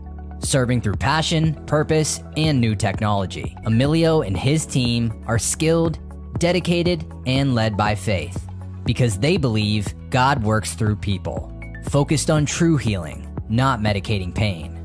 You don't need insurance, just the intention to value your health.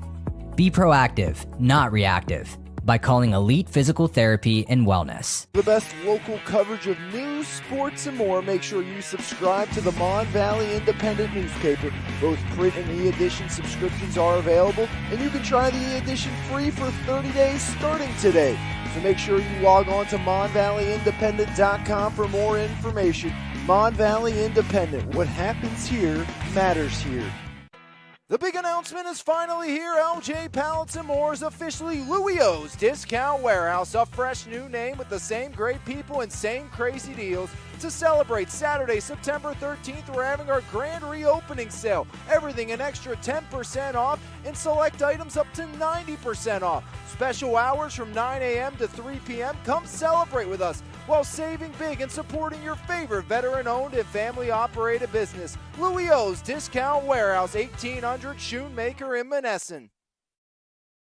Transform your home or business with Pittsburgh's go-to painting experts, Weiser Painting Company. Locally owned and operated, our team is committed to delivering top-tier craftsmanship with integrity, reliability, and professionalism. From the first consultation to the final brushstroke, we ensure a seamless, stress-free experience. Whether you're refreshing your home's interior or protecting your commercial property, you can count on us. Call today for your free quote at 412-559-8515. Weiser Painting Company, lasting quality and superior service. It's time to customize your ride with TC Customized in Jefferson Hills. Wheels, rims, and tires, along with lift kit and lowering kits, full service auto detailing, along with custom audio systems, remote starts, alarms, custom lighting, tints, and so much more. Whatever your need is, you can completely customize your ride today at TC Customize. Call today at 412-384-5300.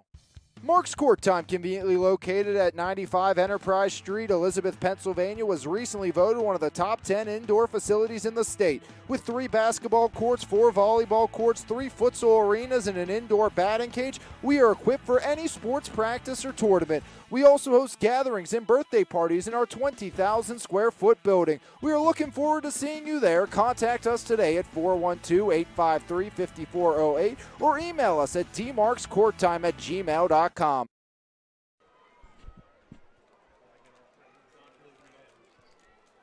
Halftime 14-7, Tigers lead the Leopards. Wade, 5 completions for 89 yards and 8 carries for 44 and a touchdown for Curdy Wade in that opening half.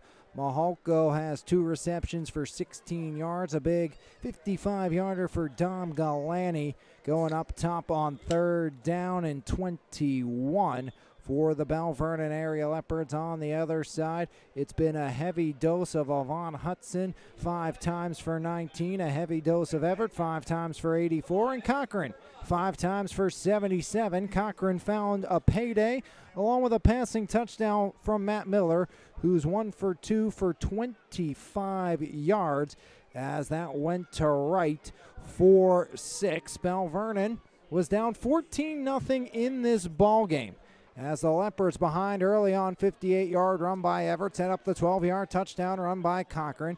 After Belle Vernon was forced to punt, it was a bad snap up over Rathway. Preston had to go back and angle one for a negative 8-yard punt, and a 25-yard touchdown pass later to Wright made it a 14-0 game for the McKeesport Tigers, but Belle Vernon would capitalize on 3rd and 21. Wade would fire it up to Luca Galani, mossing the defender, as Luca Galani said, "I'll take that," and take the first down. Belle Vernon would then convert on an 11-yard pitch and catch to Mahalko, and an 18-yard Curdy Wade touchdown run made it 14-7. Belle Vernon would force what they would have thought was an interception on the first play, but instead, pass interference on Curdy Wade, and eventually down to the 4-yard line went McKeesport, but they would cough it up. It would be right, recovered by DeCenzo. Belle Vernon would march it down to the Tiger 35 and turn it over on downs, as a pass by Wade was batted away by Javian Robinson, and then McKeesport would march down the distance all the way down to the 5-yard line, as Bierman would punch it in, but it was taken back off of a holding call, and a 4th down 21-yard field goal attempt would sail no good, keeping us at a 14-7 game at the break, as McKeesport leads Belle Vernon at the end of one half of play. Half 2. When we come back, we'll get underway right here on MVI Live. Salvatore's Pizza and Pasta in Belle Vernon, always homemade with the freshest ingredients, is a must-try in the Mon Valley. Open Wednesday and Thursday from 11 a.m. to 8 p.m., Friday and Saturday from 11 to 9, and Sundays from 11 to 7. Dine in and take out available. We are pleased to also offer catering for whatever big events you have planned. Call us today at 724-633-0174. Salvatore's Pizza and Pasta, only feeding our customers with the very best. 14-7, the Tigers lead the Leopards in a big camp battle at the beach. Here on MVI Live, Lions Heart Media.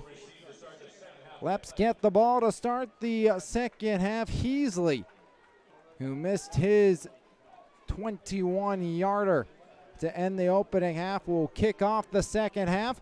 Belle Vernon's returners standing around the 20-yard line.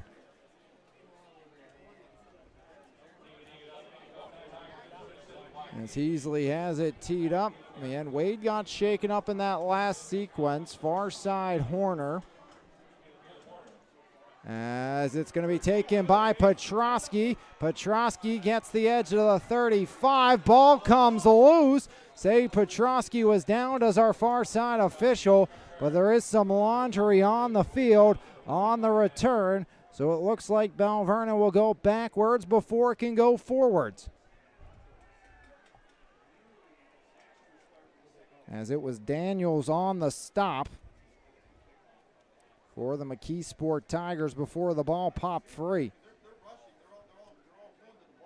As it was Mackay Daniels, the sophomore. McKeesport a 2-game winning streak against the Belle Vernon Leopards. We'll see where this ball will be marked back to. Blindside block against Belle Vernon, so instead of 35-yard line, they'll go back to their own 20-yard line.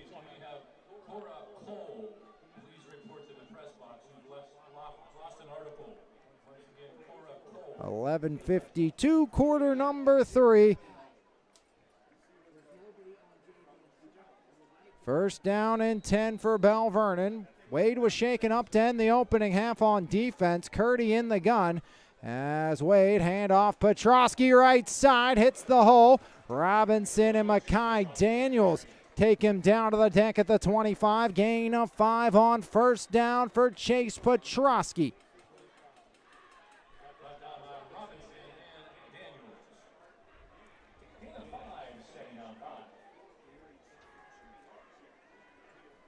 So 5-yard gain on first down for Chase Petrosky. Belle Vernon struggled to run the football tonight.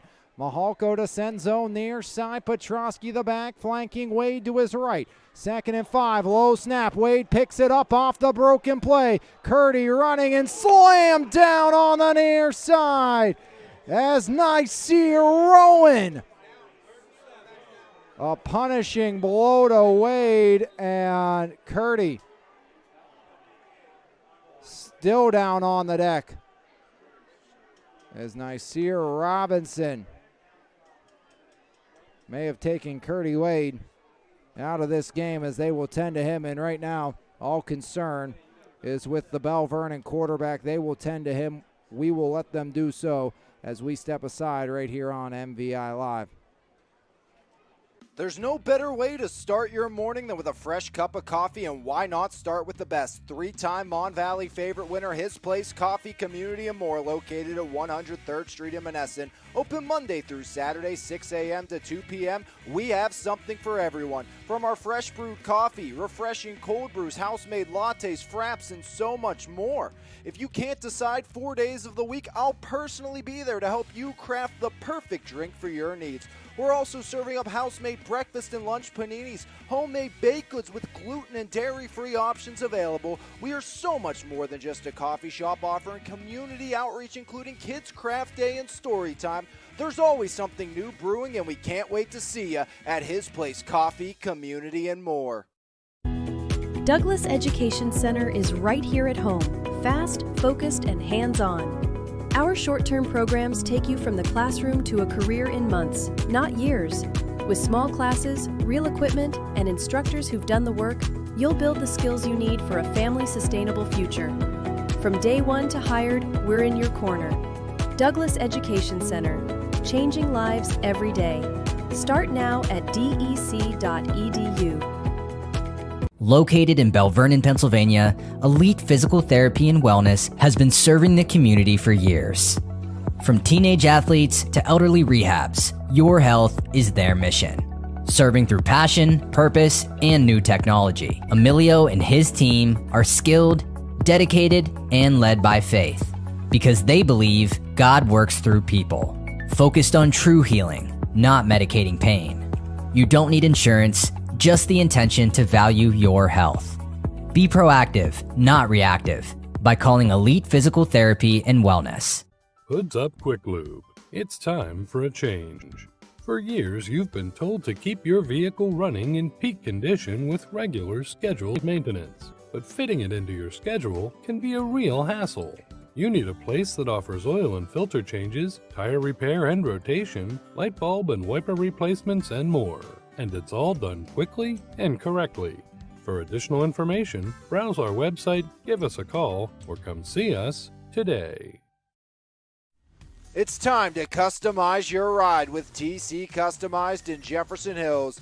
Wheels, rims, and tires, along with lift kit and lowering kits, full service auto detailing, along with custom audio systems, remote starts, alarms, custom lighting, tints, and so much more. Whatever your need is, you can completely customize your ride today at TC Customized. Call today at 412-384-5300. A scary situation here at James Weir Stadium as Curdy Wade got absolutely tattooed by Rowan on that play, and he is going to be helped off to the sideline as, again, a very scary situation for the Belle Vernon senior quarterback as Curdy Wade taken off with some help back to the Belle Vernon sideline. Again, that is all the concern right now is with Curdy Wade. So Belle Vernon will take Curdy to the sideline, 11:01 remaining here in the third quarter of play. 14-7. Tigers lead it. Belle Vernon normal backup quarterback Cameron Black also out with an injury. So Leopard's going to have to go to number 3 on the depth chart as that's taken by Jetico, slammed down by Bierman. So Jace Jetico on third down. No room to operate, and it's a 3 and out for Belle Vernon.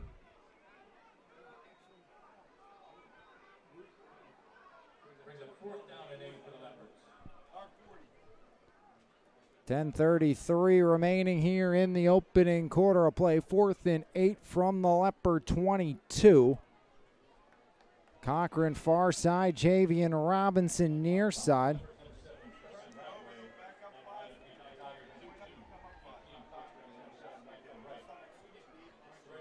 Rathway, his second punt. First one was a -8-yard attempt, not his fault. As Preston this time end over and spiraling beauty back inside the 35, but Robinson gets the edge. Javian out to the 50, Robinson down to the 49, but there is a flag on the field as Javian Robinson able to work his way into Leopard real estate. Flag on the Belle Vernon side of the field.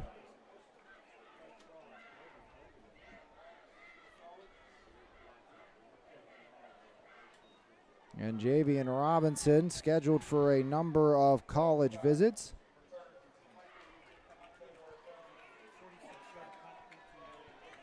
So penalty will go against the Tigers. Robinson offers from Penn State, Rutgers, Syracuse, Wisconsin, Akron, UConn, Temple, Sacramento State, and Miami of Ohio. The junior track star, 15th ranked wide receiver in the nation, will be at Rutgers this weekend. Miami on the 20th, Penn State on the 27th for the whiteout game. Pitt the week after, 1st and 10. McKeesport from the 41. Miller handoff up the middle as there goes Hudson. Avon Hudson rumbles down to the 44.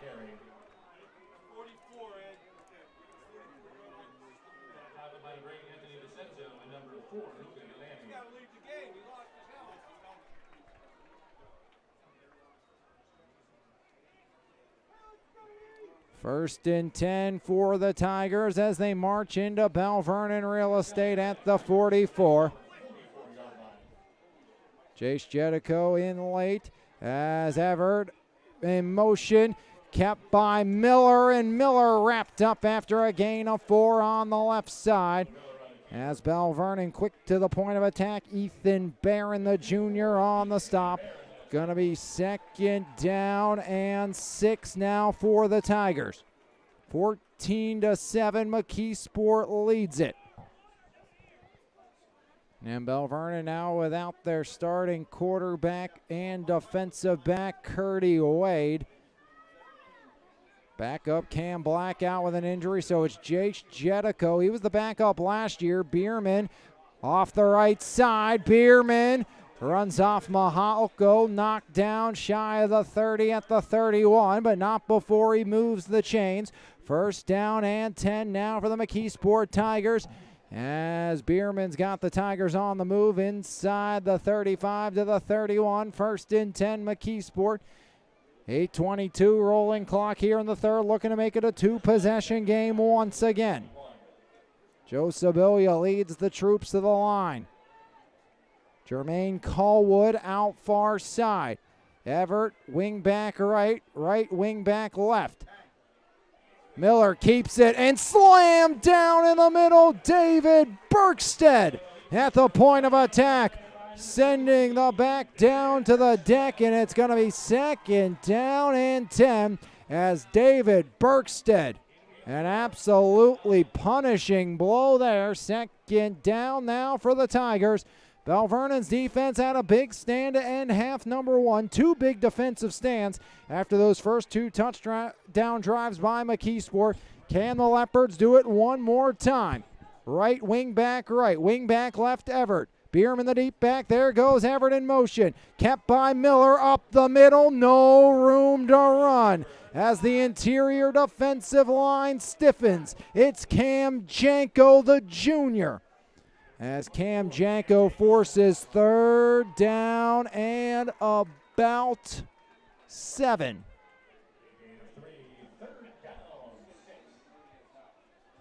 Cameron Janko, also a basketball player. We saw him develop very well throughout the course of the season for that WPIO championship basketball team. Always fun getting to cover the Leps when they were making that championship run last year. As Bierman the back, Miller in the gun, flags fly early on. Cam's uncle always was a fun time to talk to covering that team as well, as Ray would always be running the camera, getting some film to help Cam get better in all sports he participates in. As his Uncle Ray would go film every single game Cam played and help Cam improve throughout the course of that season, was a key cog for that Belle Vernon championship, playing some meaningful minutes off the bench, off the penalty. It's third down and 11. Belle Vernon's defense has McKeesport behind the chains, a team that does not like to pass in an obvious passing situation. Cortez Stinson out far, Cochran as well. It's Everett and Callwood near side. Miller deep drop, pressure off the edge, tripped up. David Berkstead once again sends Miller to the deck back at the 37. A big-time sack on 3rd and 11, and it's 4th down and forever.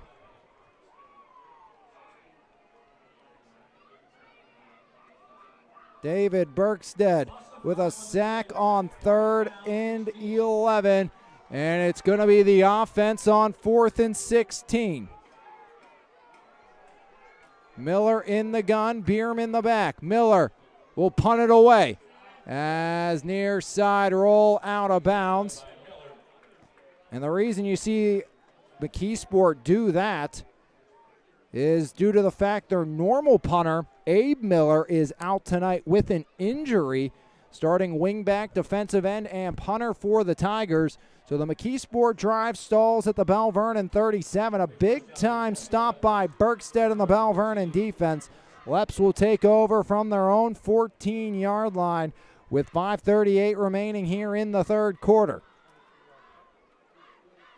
24 yards on the boot for David Berkstead. 1st and 10 for the Leopards. Jace Jedico in at quarterback. As Janko right side. Jedico takes it through the hole, met immediately by the left side of that defensive line. It's the Sibilias, Joe and Matt, closing up any hole before it could form. As they form a brick wall on the left side of the defensive line. Jedico goes backwards for a loss of 1. 2nd down and 11 now for the Leopards. And this Leopard offense going to look oh so different without Curdy Wade taking the shot by Nasir Rowan. Jedico has Petrosky left side, twin receiver set.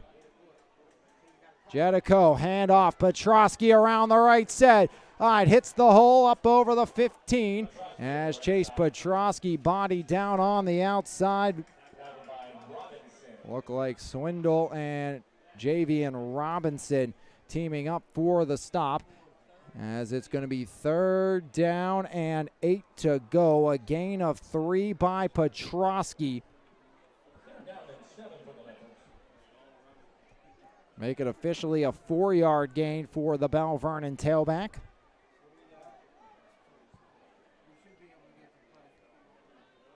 So Janko, sidecar left of Jace Jetico. Jetico gets the snap, looks to throw. Jetico, high looper off the hands of Caleb Horner. The Belle Vernon sideline wants a foul, but Swindle says no, sir, indeed, as unable to high point that was Caleb Horner.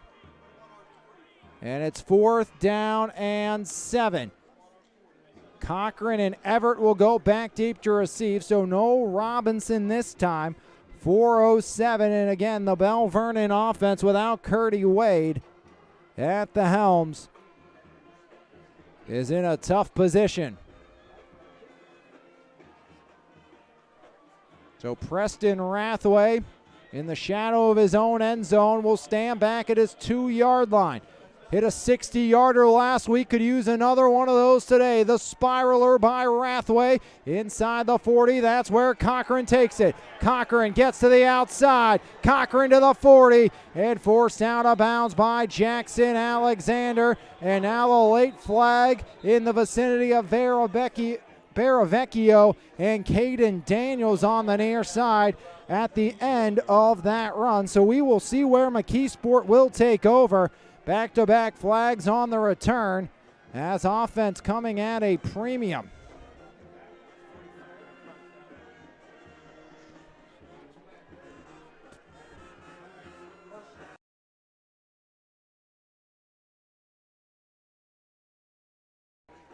Again, the McKeesport offense has gone stagnant here, and again, you see that man in the black hoodie walking down the sideline, jersey in hand. That's Keemon Spell, out with an injury again tonight for the McKeesport Tigers. As this offense has not scored since their second possession today, but they're back on the field, 1st and 10 from the Tiger 47. And now Coach Breyer wants an explanation about something on the far side as 2 officials conclave with the Belle Vernon bench boss. Elementary school teacher principal at Mount Pleasant, former linebacker coach at Belle Vernon. His sons have all went through this program. His eldest, a special teams coordinator at Edinboro. His middle 2 children, both a part of the Case Western football team. As his youngest in 7th grade, so Hines will be in this Belle Vernon football program before you know it. Max, the special teams coach. Jack, a tight end. Luke, a DN. At Case Western, 1st and 10, McKeesport from their own 47. 3:55 remaining. Miller looks to throw, batted away, Cam Janko.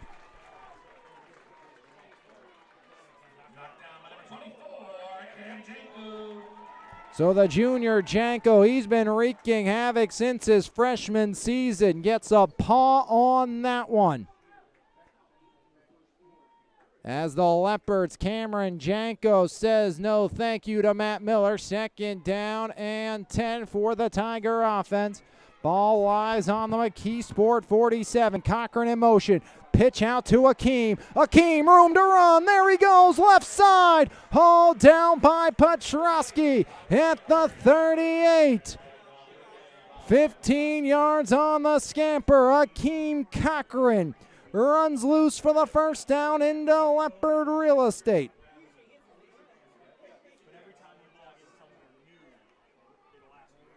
The speed of the Tigers, once they get to the edge, it's just been too much for Belle Vernon at times tonight. 3:27, 3rd quarter, 1st down and 10, 14-7. McKeesport leads it. Miller under center, Bierman the deep back, there goes right. as Miller pulls it back. Miller cuts upfield, hauled down from behind as tracking him down was Cameron Janko. Shy of the 30 at the 32-yard line, but positive gain on first down for Matt Miller. Seen Miller run a lot more tonight than he has all season long for the Tigers here against the Leopards with 3:03 rolling clock. Going to be second down and 4 for McKeesport as Matt Miller looking to pick up yet another Tiger first down here in this one with a 14-7 lead. Robinson out far side. He'll be guarded by Nick Mahalko. Wing back right, Everett. Wing back left, that's Mackay Daniels with Bierman the deep back. There goes Daniels in motion. Bierman right side. Stopped at the 30 by Barron and Berkstead. So third down and 1.5 yards to go.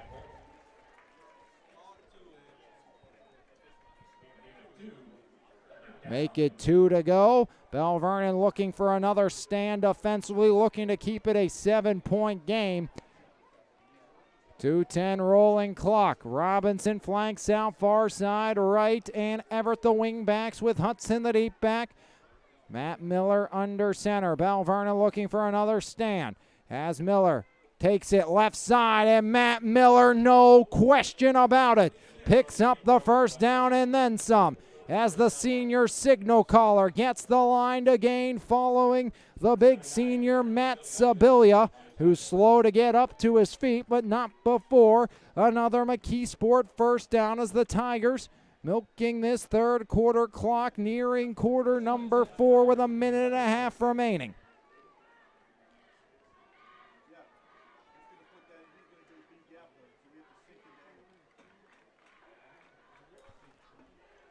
As right side up the middle of Von Hudson into the end zone. Touchdown Tigers. The senior all the way in as Von Hudson, his second strike of the season from 27 yards away. And it's a 2-score lead once again for McKeesport.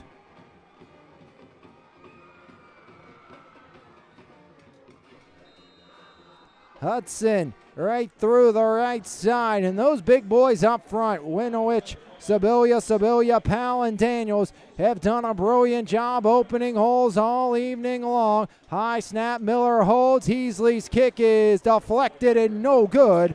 So a 20-7 Tiger lead with 1:19 remaining in the third as the PAT was blocked by Belle Vernon. 20-7 Tigers get the first touchdown since the latter stages of quarter number 1.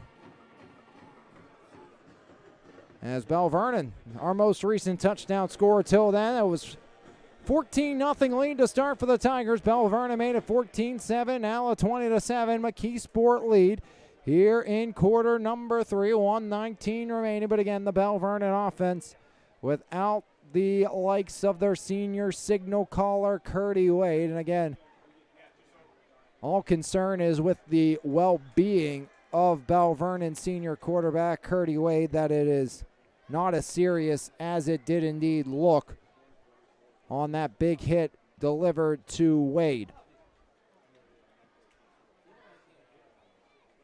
So Belle Vernon down 20-7, 1:19 remaining here in the third. Next week for the Belle Vernon Leopards, they hit the road to take on South Fayette. It will be at Upper St. Clair for McKeesport. Next week we will be changing it up from our original scheduled game as we will take a trip to Thomas Jefferson as the Jaguars will take on the West Mifflin Titans. Back at the beach for that TJ Belle Vernon matchup 2 weeks from tonight as well. 20-7, the Tigers lead the Leopards here.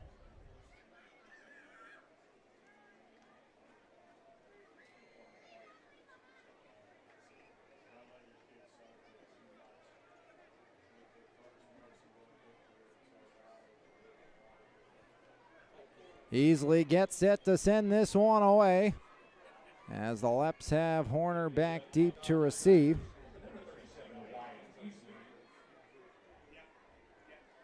Avonworth 27-14 over Thomas Jefferson tonight.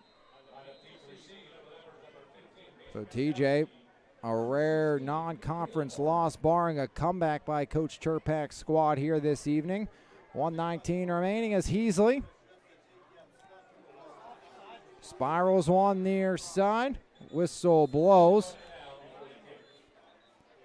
as a false start called against McKeesport. That will back the Tigers up, and we shall kick again with 1:16 remaining in the third.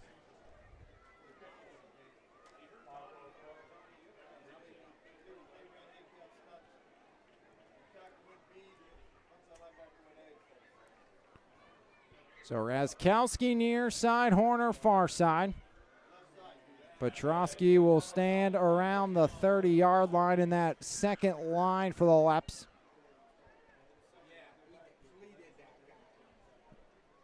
Now from the 35. And Belle Vernon, obviously, you probably don't see Curdy Wade at best, even if it is not serious, still section play. Make sure he can heal up as much as possible as Razkowski towards the sideline, and the Leopards watch it out of bounds inside the 25, or the 35 at the 34-yard line. As watching it to the sideline was Jason Petrosky for the Leopards, the 5'9 senior. So Belle Vernon will have good starting field position to start this drive, down 20-7.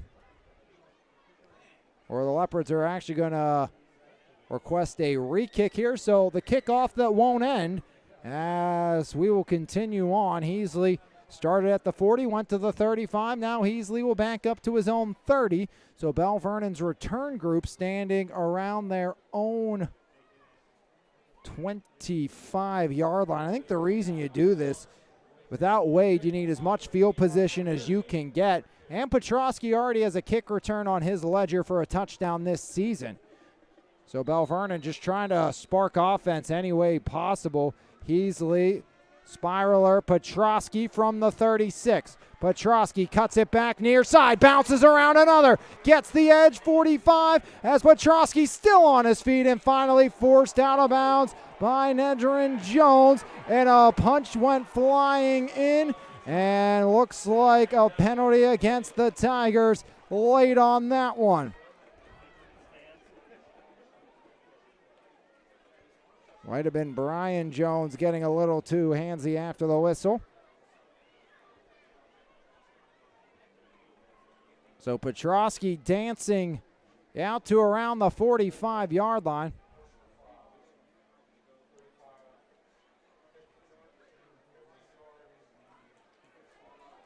So a personal foul against the Tigers. Belle Vernon will have their best starting field position of the night. It will be at the McKeesport 42. 1:13 remaining here in the third. 20-7, the Tigers lead the Leopards. Jace Jedico in the gun, flanking right Petrosky, twin receiver set. Jedico brings DeCenzo in motion, jet action, handoff right side, and he's tracked down in the backfield. Michael Wright. No room to run for DeCenzo. All the way back to the 49 for second down and long. Mike Wright so quick off the edge, and no room for DeCenzo on that play as Anthony DeCenzo hauled down before he could get going. Possibly final play of the third quarter. Three receiver set. Jedico, hand off Petrosky, lost the football, jumps on it, and from bad to worse, Belle Vernon goes backwards. A drive that started at the Tiger 42 will be third down, and Belle Vernon has to get to the next county to pick up the first down as this ball is back at the Leopard 42. 3rd and 26 to start the fourth. The Tigers up 20-7 after 3 right here on your home for Mon Valley Athletics, MVI Live. Whether it's finding the perfect home, negotiating the best deal, or walking you through each step with care, Realtor Janelle Carpenter will show up with excellence every time, even when no one's watching, because quality matters and so do you. So if you're looking for the best home buying and selling experience, make sure you call Realty One Gold Standard agent Janelle Carpenter at 724-797-1675. If you're ready to buy or sell, call Janelle. The big announcement is finally here. LJ Pallets and More is officially Louis O's Discount Warehouse, a fresh new name with the same great people and same crazy deals. To celebrate Saturday, September 13th, we're having our grand reopening sale. Everything an extra 10% off and select items up to 90% off. Special hours from 9 a.m. to 3 p.m. Come celebrate with us while saving big and supporting your favorite veteran-owned and family-operated business. Louis O's Discount Warehouse, 1800 Shoemaker in Monessen.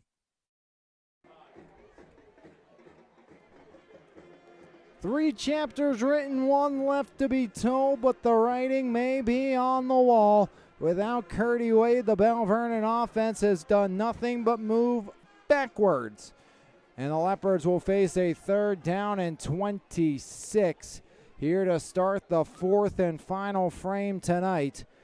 As Belle Vernon, an early 14-0 deficit thanks to a 12-yard touchdown run by Cochran, a 25-yard pitch and catch, Miller to right. But it was Belle Vernon connecting on a 55-yard pass. Luca Galani hauling it in. And eventually Curdy Wade from 18 yards out would find a payday for the Belle Vernon area Leopards, making it 14-7. But Avant Hudson would make it a 2-score game, 20-7. Hudson into the end zone from 27 yards away, as Belle Vernon trails 20-7 to start the 4th frame.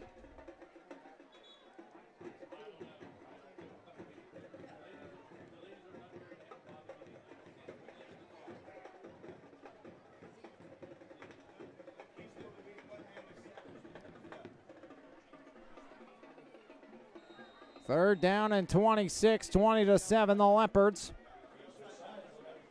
trailing the Tigers. Ball from the Belle Vernon 42. Janko the back flanking Jace Jetico. Jetico gets the snap, pressure, fires it up and intercepted. Brian Jones back the other way. Jones looking for a payday but forced out of bounds inside the 20. Down to the 18-yard line. Brian Jones, the first Tiger takeaway of the game. And McKeesport in business to start the 4th.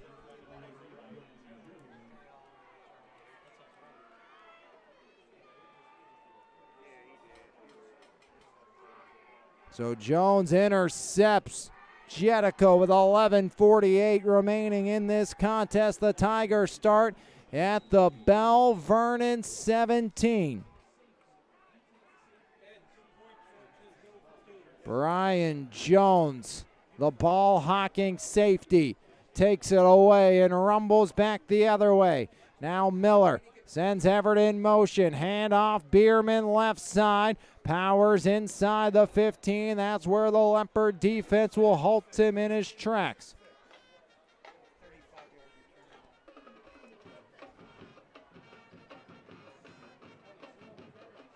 It's a 35-yard return by Brian Jones.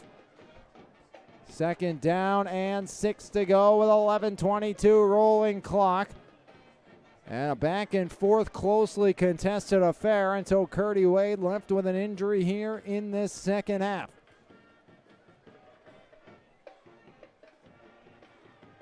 Wing back left, that's right, wing back right. And going in motion is Jones. Miller, pitch out, lost the football, loose on the deck. Maholko was there but could not get it. Looked like Nick Maholko was in prime position to pick it up, but Stinson works in and is able to recover the fumble.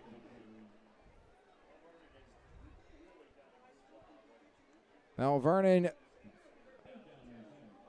able to sneak out that Miller keeper and force the pitch out to Jones, but it was Cortez Stinson able to get there, able to keep possession for the Tigers. 3rd down and 10 for McKeesport.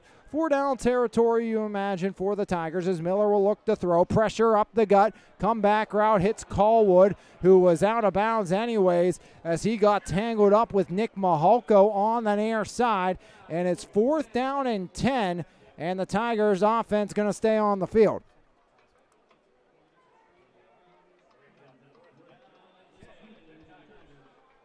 .16 remaining in the contest. McKeesport by 13.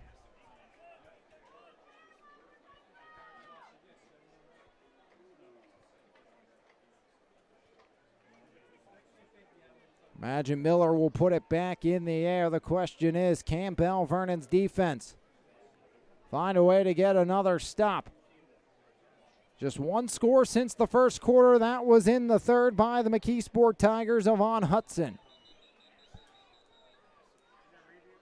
As timeout going to be called here by the McKeesport Tigers. So the Tigers will talk it over. 4th down when we come back right here on MVI Live.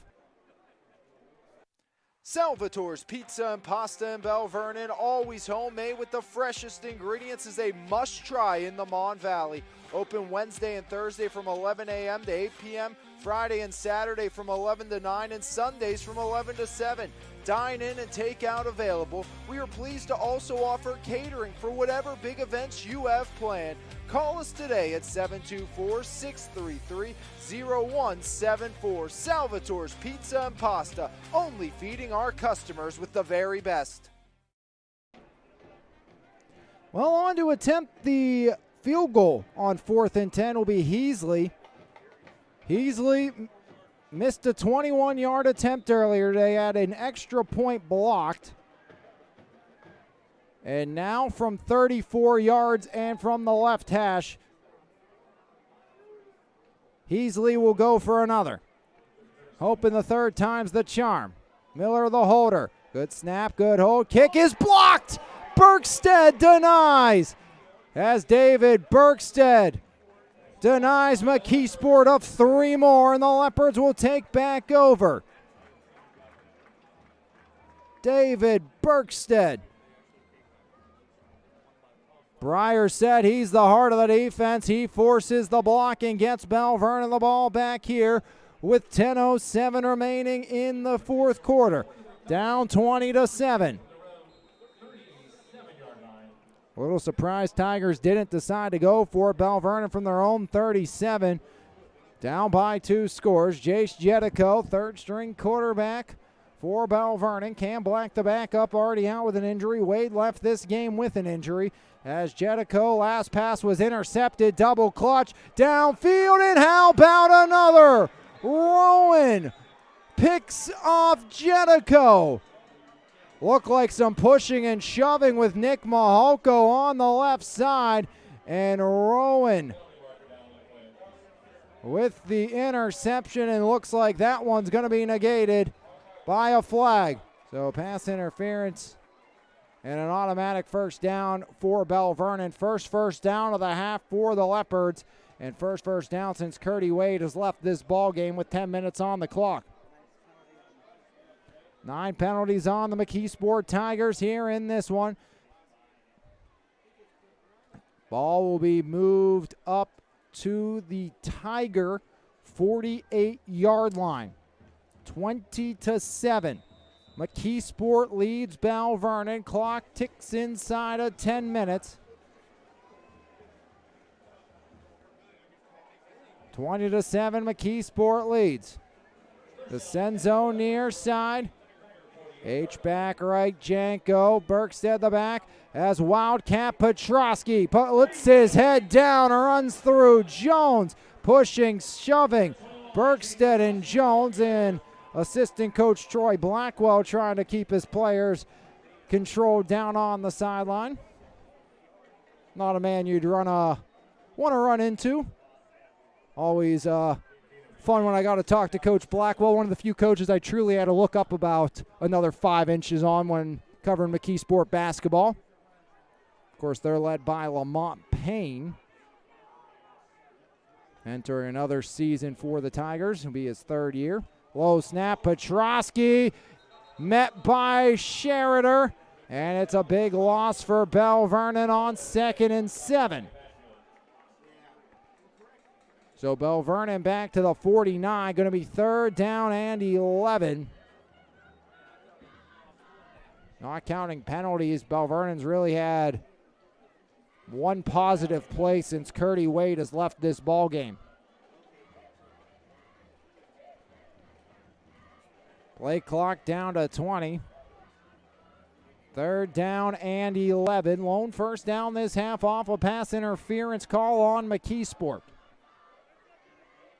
So Jace Jedico back in the game at quarterback after back-to-back Wildcat sequences. Petrosky the back left side. Low snap. Jedico has it. Whistle first. Looks like the Lep's going to talk things over. Timeout Belle Vernon before a 3rd down and 11. We see the result when we come back right here on your home for Mon Valley Athletics, MVI Live.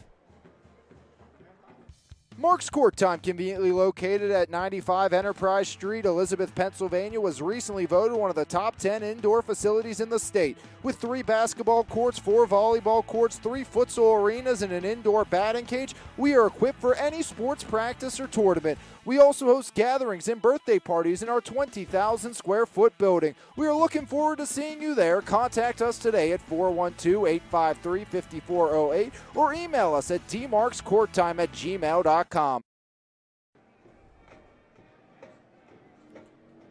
3rd down and 11 for Jace Jedico and the Belle Vernon offense. H-back right is Janko. H-back left going to be Berkstead. 1 receiver set. Belle Vernon most likely going to keep it on the ground on 3rd and 11. Play action across the middle. Slant to Senzo. Hauls it in at the 40. 2 yards shy of the line to gain, and it's 4th down and 2. Leopards had me fooled, and they got it to work, but it's still going to be 4th down after an 8-yard gain, or make it 9 on 3rd down. As DeCenzo stopped 2 yards shy of the line to gain. Belle Vernon trying to pick up the 1st down here. And see what Belle Vernon does. Luca Galani will line up near side for the Leps. Jedico sidecar left. That's Petrosky. Jace gets the snap, fakes the handoff, up the gut. Petrosky got to the 40. He needed the 38. He won't get there as the defense stiffens. Avon Hudson leads the charge, and it's a turnover on downs for Belle Vernon. With a flag on the field, so hold everything for the moment.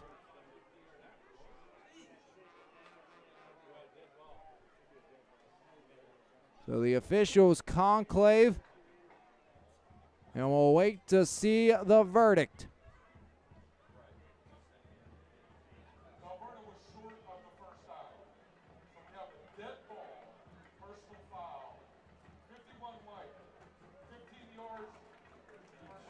So a dead ball personal foul against McKeesport. Turnover on downs. Tigers do get the ball back. So it was after the play was called dead. 7:50 remaining in this ball game. Tigers will start at their own 25-yard line. Looking to run this clock out, Matt Miller. Under center, Avon Hudson, the deep back. Handoff comes near side, room to run as the Tigers get into space. As slammed down at the 45-yard line is the Tiger ball carriers that time by. It was Eugene Wright, the senior.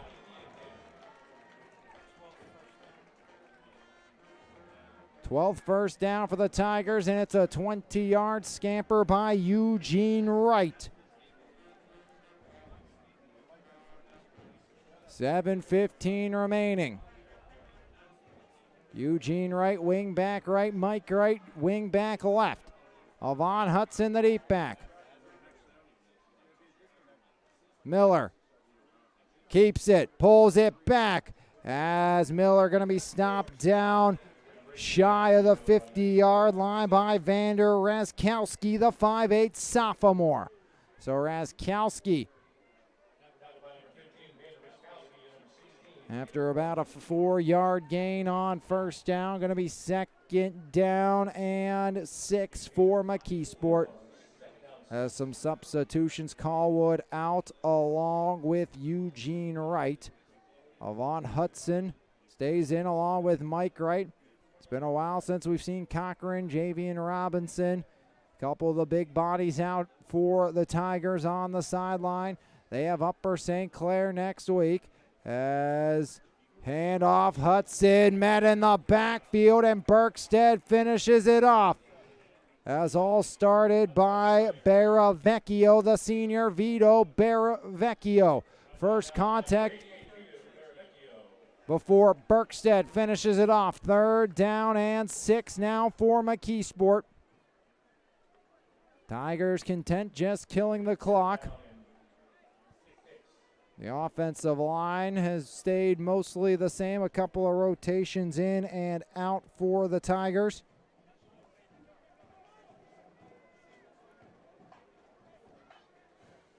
As Stinson, he'll line up far side, Everett and Wright.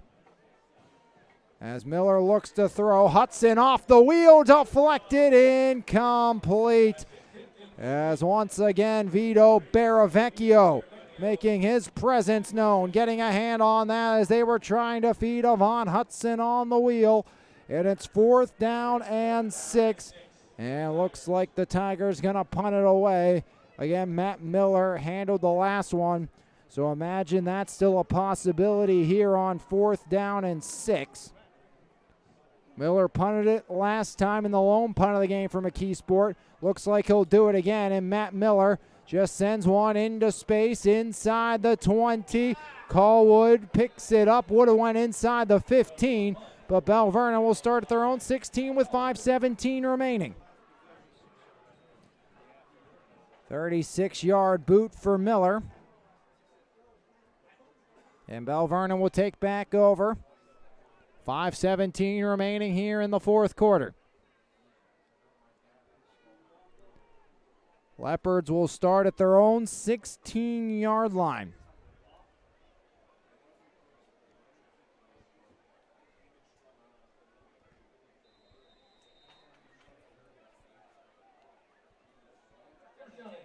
.517, 4th quarter, 1st and 10. Jace Jedico struggles with the snap. Somehow got it off to Petrosky.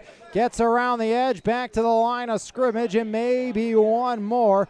Swindle on the stop. They give him a pair on 1st down, so it's going to be 2nd down and 8 with 5 minutes in a rolling clock here in quarter number 4. Leopards trying to figure it out offensively without Curdy Wade, out with an injury for Belle Vernon. 4:42, Tigers going to go to 2-2 on the season, so it will be a better start than last year. Belle Vernon was their lone win through the first 4 or 5 of the season last year. Pistol formation, Jedico, hand off, Petrosky, bounces right side, makes right miss, gets to the edge, tries to get around Hudson, flag flies as Hudson forces Petrosky out at the 19. 4:18 remaining here in quarter number 4. Leopards will head into South Fayette next week. South Fayette was taking care of business against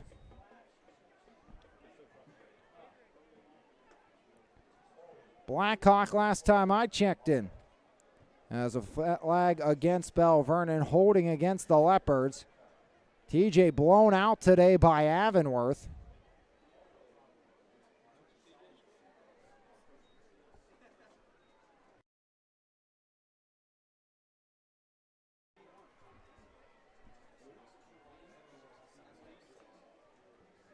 And a 3. South Fayette on top of EF, 20-9. 20-7 here.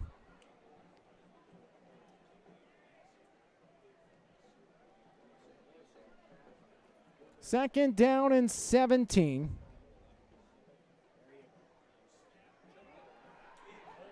As Belle Vernon room to work, Jace Jetico right up the gut over the 30 to the 33-yard line. So Jace Jetico, a 25-yard scamper for a 1st down and more. The Ringgold Rams continue to roll. 33-13 over Greensburg-Salem. Maybe playoff bound this season. First down, not via penalty this half for Belle Vernon. This 25-yard run by Jetico. Jake Jetico, of course, was a prominent force for Belle Vernon for years. Jace will try his luck again, left side. Jetico out to the 35-yard line, gain of 2 on 1st down for Jace Jetico with 3:10 remaining here in the 4th quarter. Belle Vernon trying to get back on the board.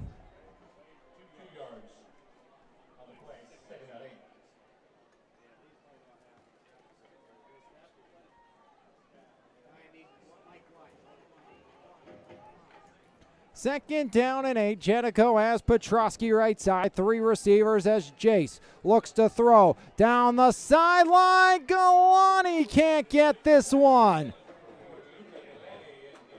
As in coverage, Rowan. Stride for stride.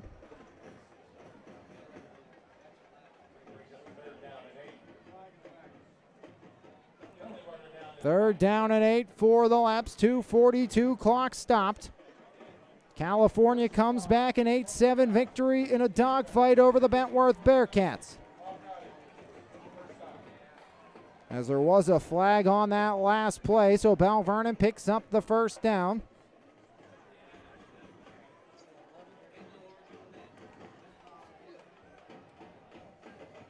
$11 penalties against the Tiger. Ball moved out to the midfield stripe.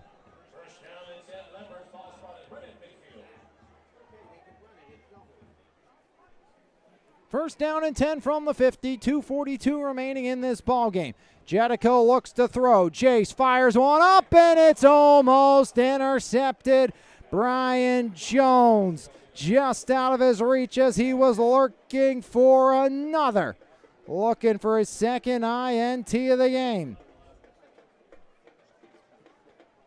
As Jetico pedaling backwards off his back foot and almost into the hands of Brian Jones.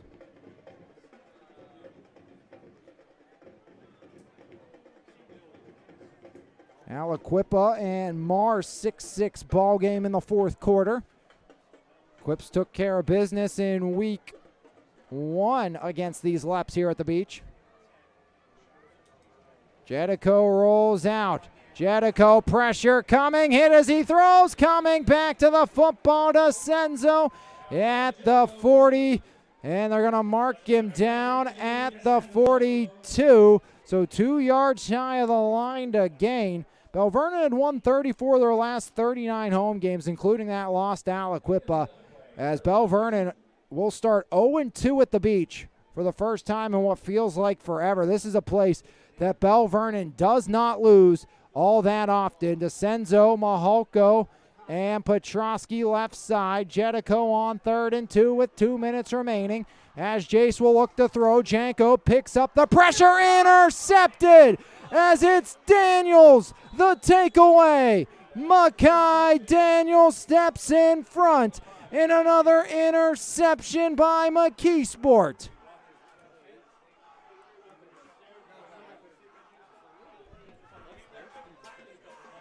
So Makai Daniels once again a takeaway by the Tigers. 1:51 remaining. McKeesport will move to 2-2. Leps will go to 1-2.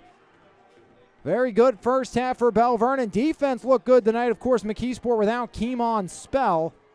Also without their starting wingback and DN, Abe Miller, tonight.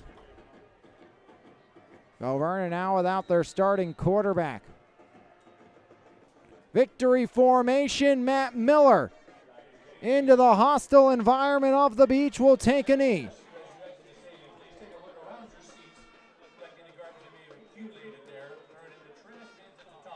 Make sure you stay tuned. Weiser Painting Company Player of the Game coming up next here on MVI Live.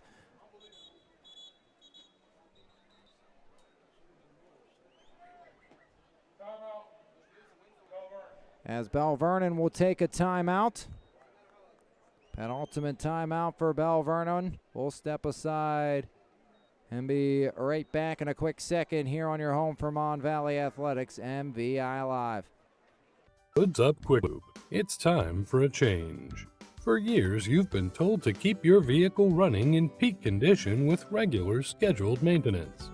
But fitting it into your schedule can be a real hassle. You need a place that offers oil and filter changes, tire repair and rotation, light bulb and wiper replacements, and more. And it's all done quickly and correctly. For additional information, browse our website, give us a call, or come see us today.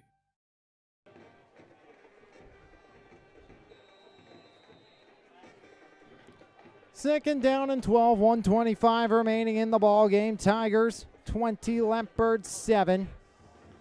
Victory formation once again for Matt Miller and McKeesport maybe. Now they're back into the normal offensive set. Jones goes in motion. Miller. Handoff. Right side. Hudson to the 40. Back to the line of scrimmage. Going to be 3rd down and 12. And Belle Vernon will take yet another timeout here. So final timeout for the Leopards. Belle Vernon turned it over twice here in this second half. Interceptions by Jace Jedico. And that injury to Curdy Wade really stalled what was a good start to this ball game for Belle Vernon after getting down 14-0. A lot of resilience shown by the Belle Vernon area Leopards to get it back to 14-7. They had multiple chances to tie, but Curdy Wade leaving this game with an injury. And since then, Belle Vernon, a shell of themselves on offense. Cam Black, the backup quarterback, again, was already out with an injury. And it's now 20-7. The Tigers finishing off, putting a bow on this road win after losing last week to Thomas Jefferson by a 16-7 margin. Belle Vernon won't go back-to-back after beating Central Valley last week. 20-7 your final score. Miller tries to go up the gut, now hands it off, unconventional. Eugene Wright running loose, 1st down and more. As Eugene Wright picks up the 1st down, not how you drew it up, but Wright running loose to end the ball game. One last knee by Matt Miller, and McKeesport to 2-2 on the season. As Eugene Wright, down to 47 seconds left. One last snap needed, right in motion, handoff of Von Hudson. Hudson will be stopped down at the 25-yard line on what could indeed be the final play of the game. 20-7. The Tigers beat the Leopards here today. As clock stops momentarily. McKeesport will go into Upper St. Clair next week. Belle Vernon to South Fayette. Be a tough task for Belle Vernon to avoid a 1-3 start before they welcome the Jaguars into the beach. As that will do it, the Tigers 20, the Leopards 7. A 14-0 lead to start. It holds, and it's a 20-7 McKeesport lead as the Tigers have now won 3 in a row against the Belle Vernon Leopards. Your final score, the Tigers 20, the Leopards 7. We'll take a break. We shall come back. We'll give you a full recap, and we'll also give you your Weiser Painting Company Player of the Game right here from James Weir Stadium on your home for Mon Valley Athletics, MVI Live. With over 30 years experience, RTI Insurance Services is the clear choice in insurance providers for both individuals and businesses. At RTI, we've been upholding the highest standard of fiduciary responsibility for our clients. For your insurance needs, contact Mike Williamson at 724-263-0359. RTI Insurance Services, we've got you covered. Transform your home or business with Pittsburgh's go-to painting experts, Weiser Painting Company. Locally owned and operated, our team is committed to delivering top-tier craftsmanship with integrity, reliability, and professionalism. From the first consultation to the final brushstroke, we ensure a seamless, stress-free experience. Whether you're refreshing your home's interior or protecting your commercial property, you can count on us. Call today for your free quote at 412-559-8515. Weiser Painting Company, lasting quality and superior service. Tigers take down Belle Vernon, but both sides with some injuries. Akeem Cochran, your Weiser Painting Company player of the game, left the game on crutches with an ice on his right ankle. Curdy Wade, see him down on the field, not in uniform, being helped off, is walking, but Curdy Wade being helped off the field down to the near side. Saw him give a big hug, though, to Akeem Cochran. Both players injured in this ball game. Akeem Cochran over 70 yards in the opening half and a touchdown to boot for the Tigers as Akeem Cochran got McKeesport on the board with a 12-yard touchdown run to put the Tigers up 7-0, and they would not look back after Belle Vernon would pick up a first down on 4th and 1 by Wade. It was right with a TFL forcing the punt. Bad snap, and Rathway would be able to corral it. It'd be a -8-yard punt on the play, setting the Tigers up at the Belle Vernon 28-yard line. 25-yard pitch and catch later, Miller to right, and it was 14-0 McKeesport, but Belle Vernon would get on the board. One of the catches of the year in the WPIAL.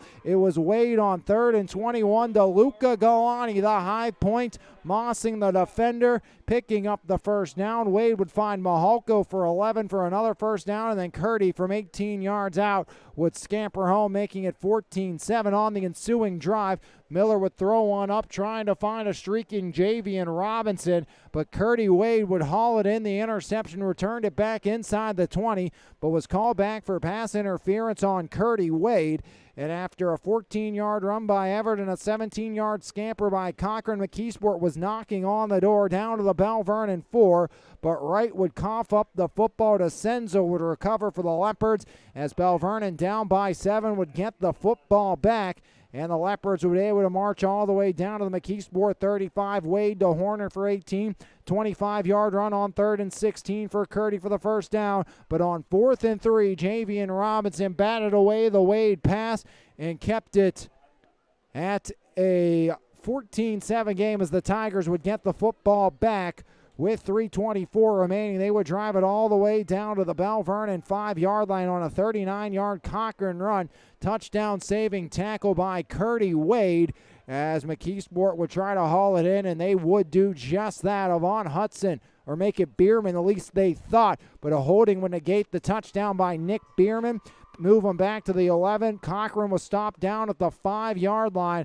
They would attempt a 21-yard field goal. It was no good by Heasley, and we would go to the half in a 14-7 game. Belle Vernon would go 3 and out, and Curdy Wade's night would be done as Nasir Rowan absolutely punished Wade on 3rd down, putting Wade out of the conclusion of this ball game. Belle Vernon would punt. Belle Vernon, though, would force a punt, though, to the Tigers on their first drive after a Berkstead sack on 3rd and 11. Belle Vernon, though, nothing to show for it in their ensuing drive. They would go for just 3 yards. Rathway would punt it away.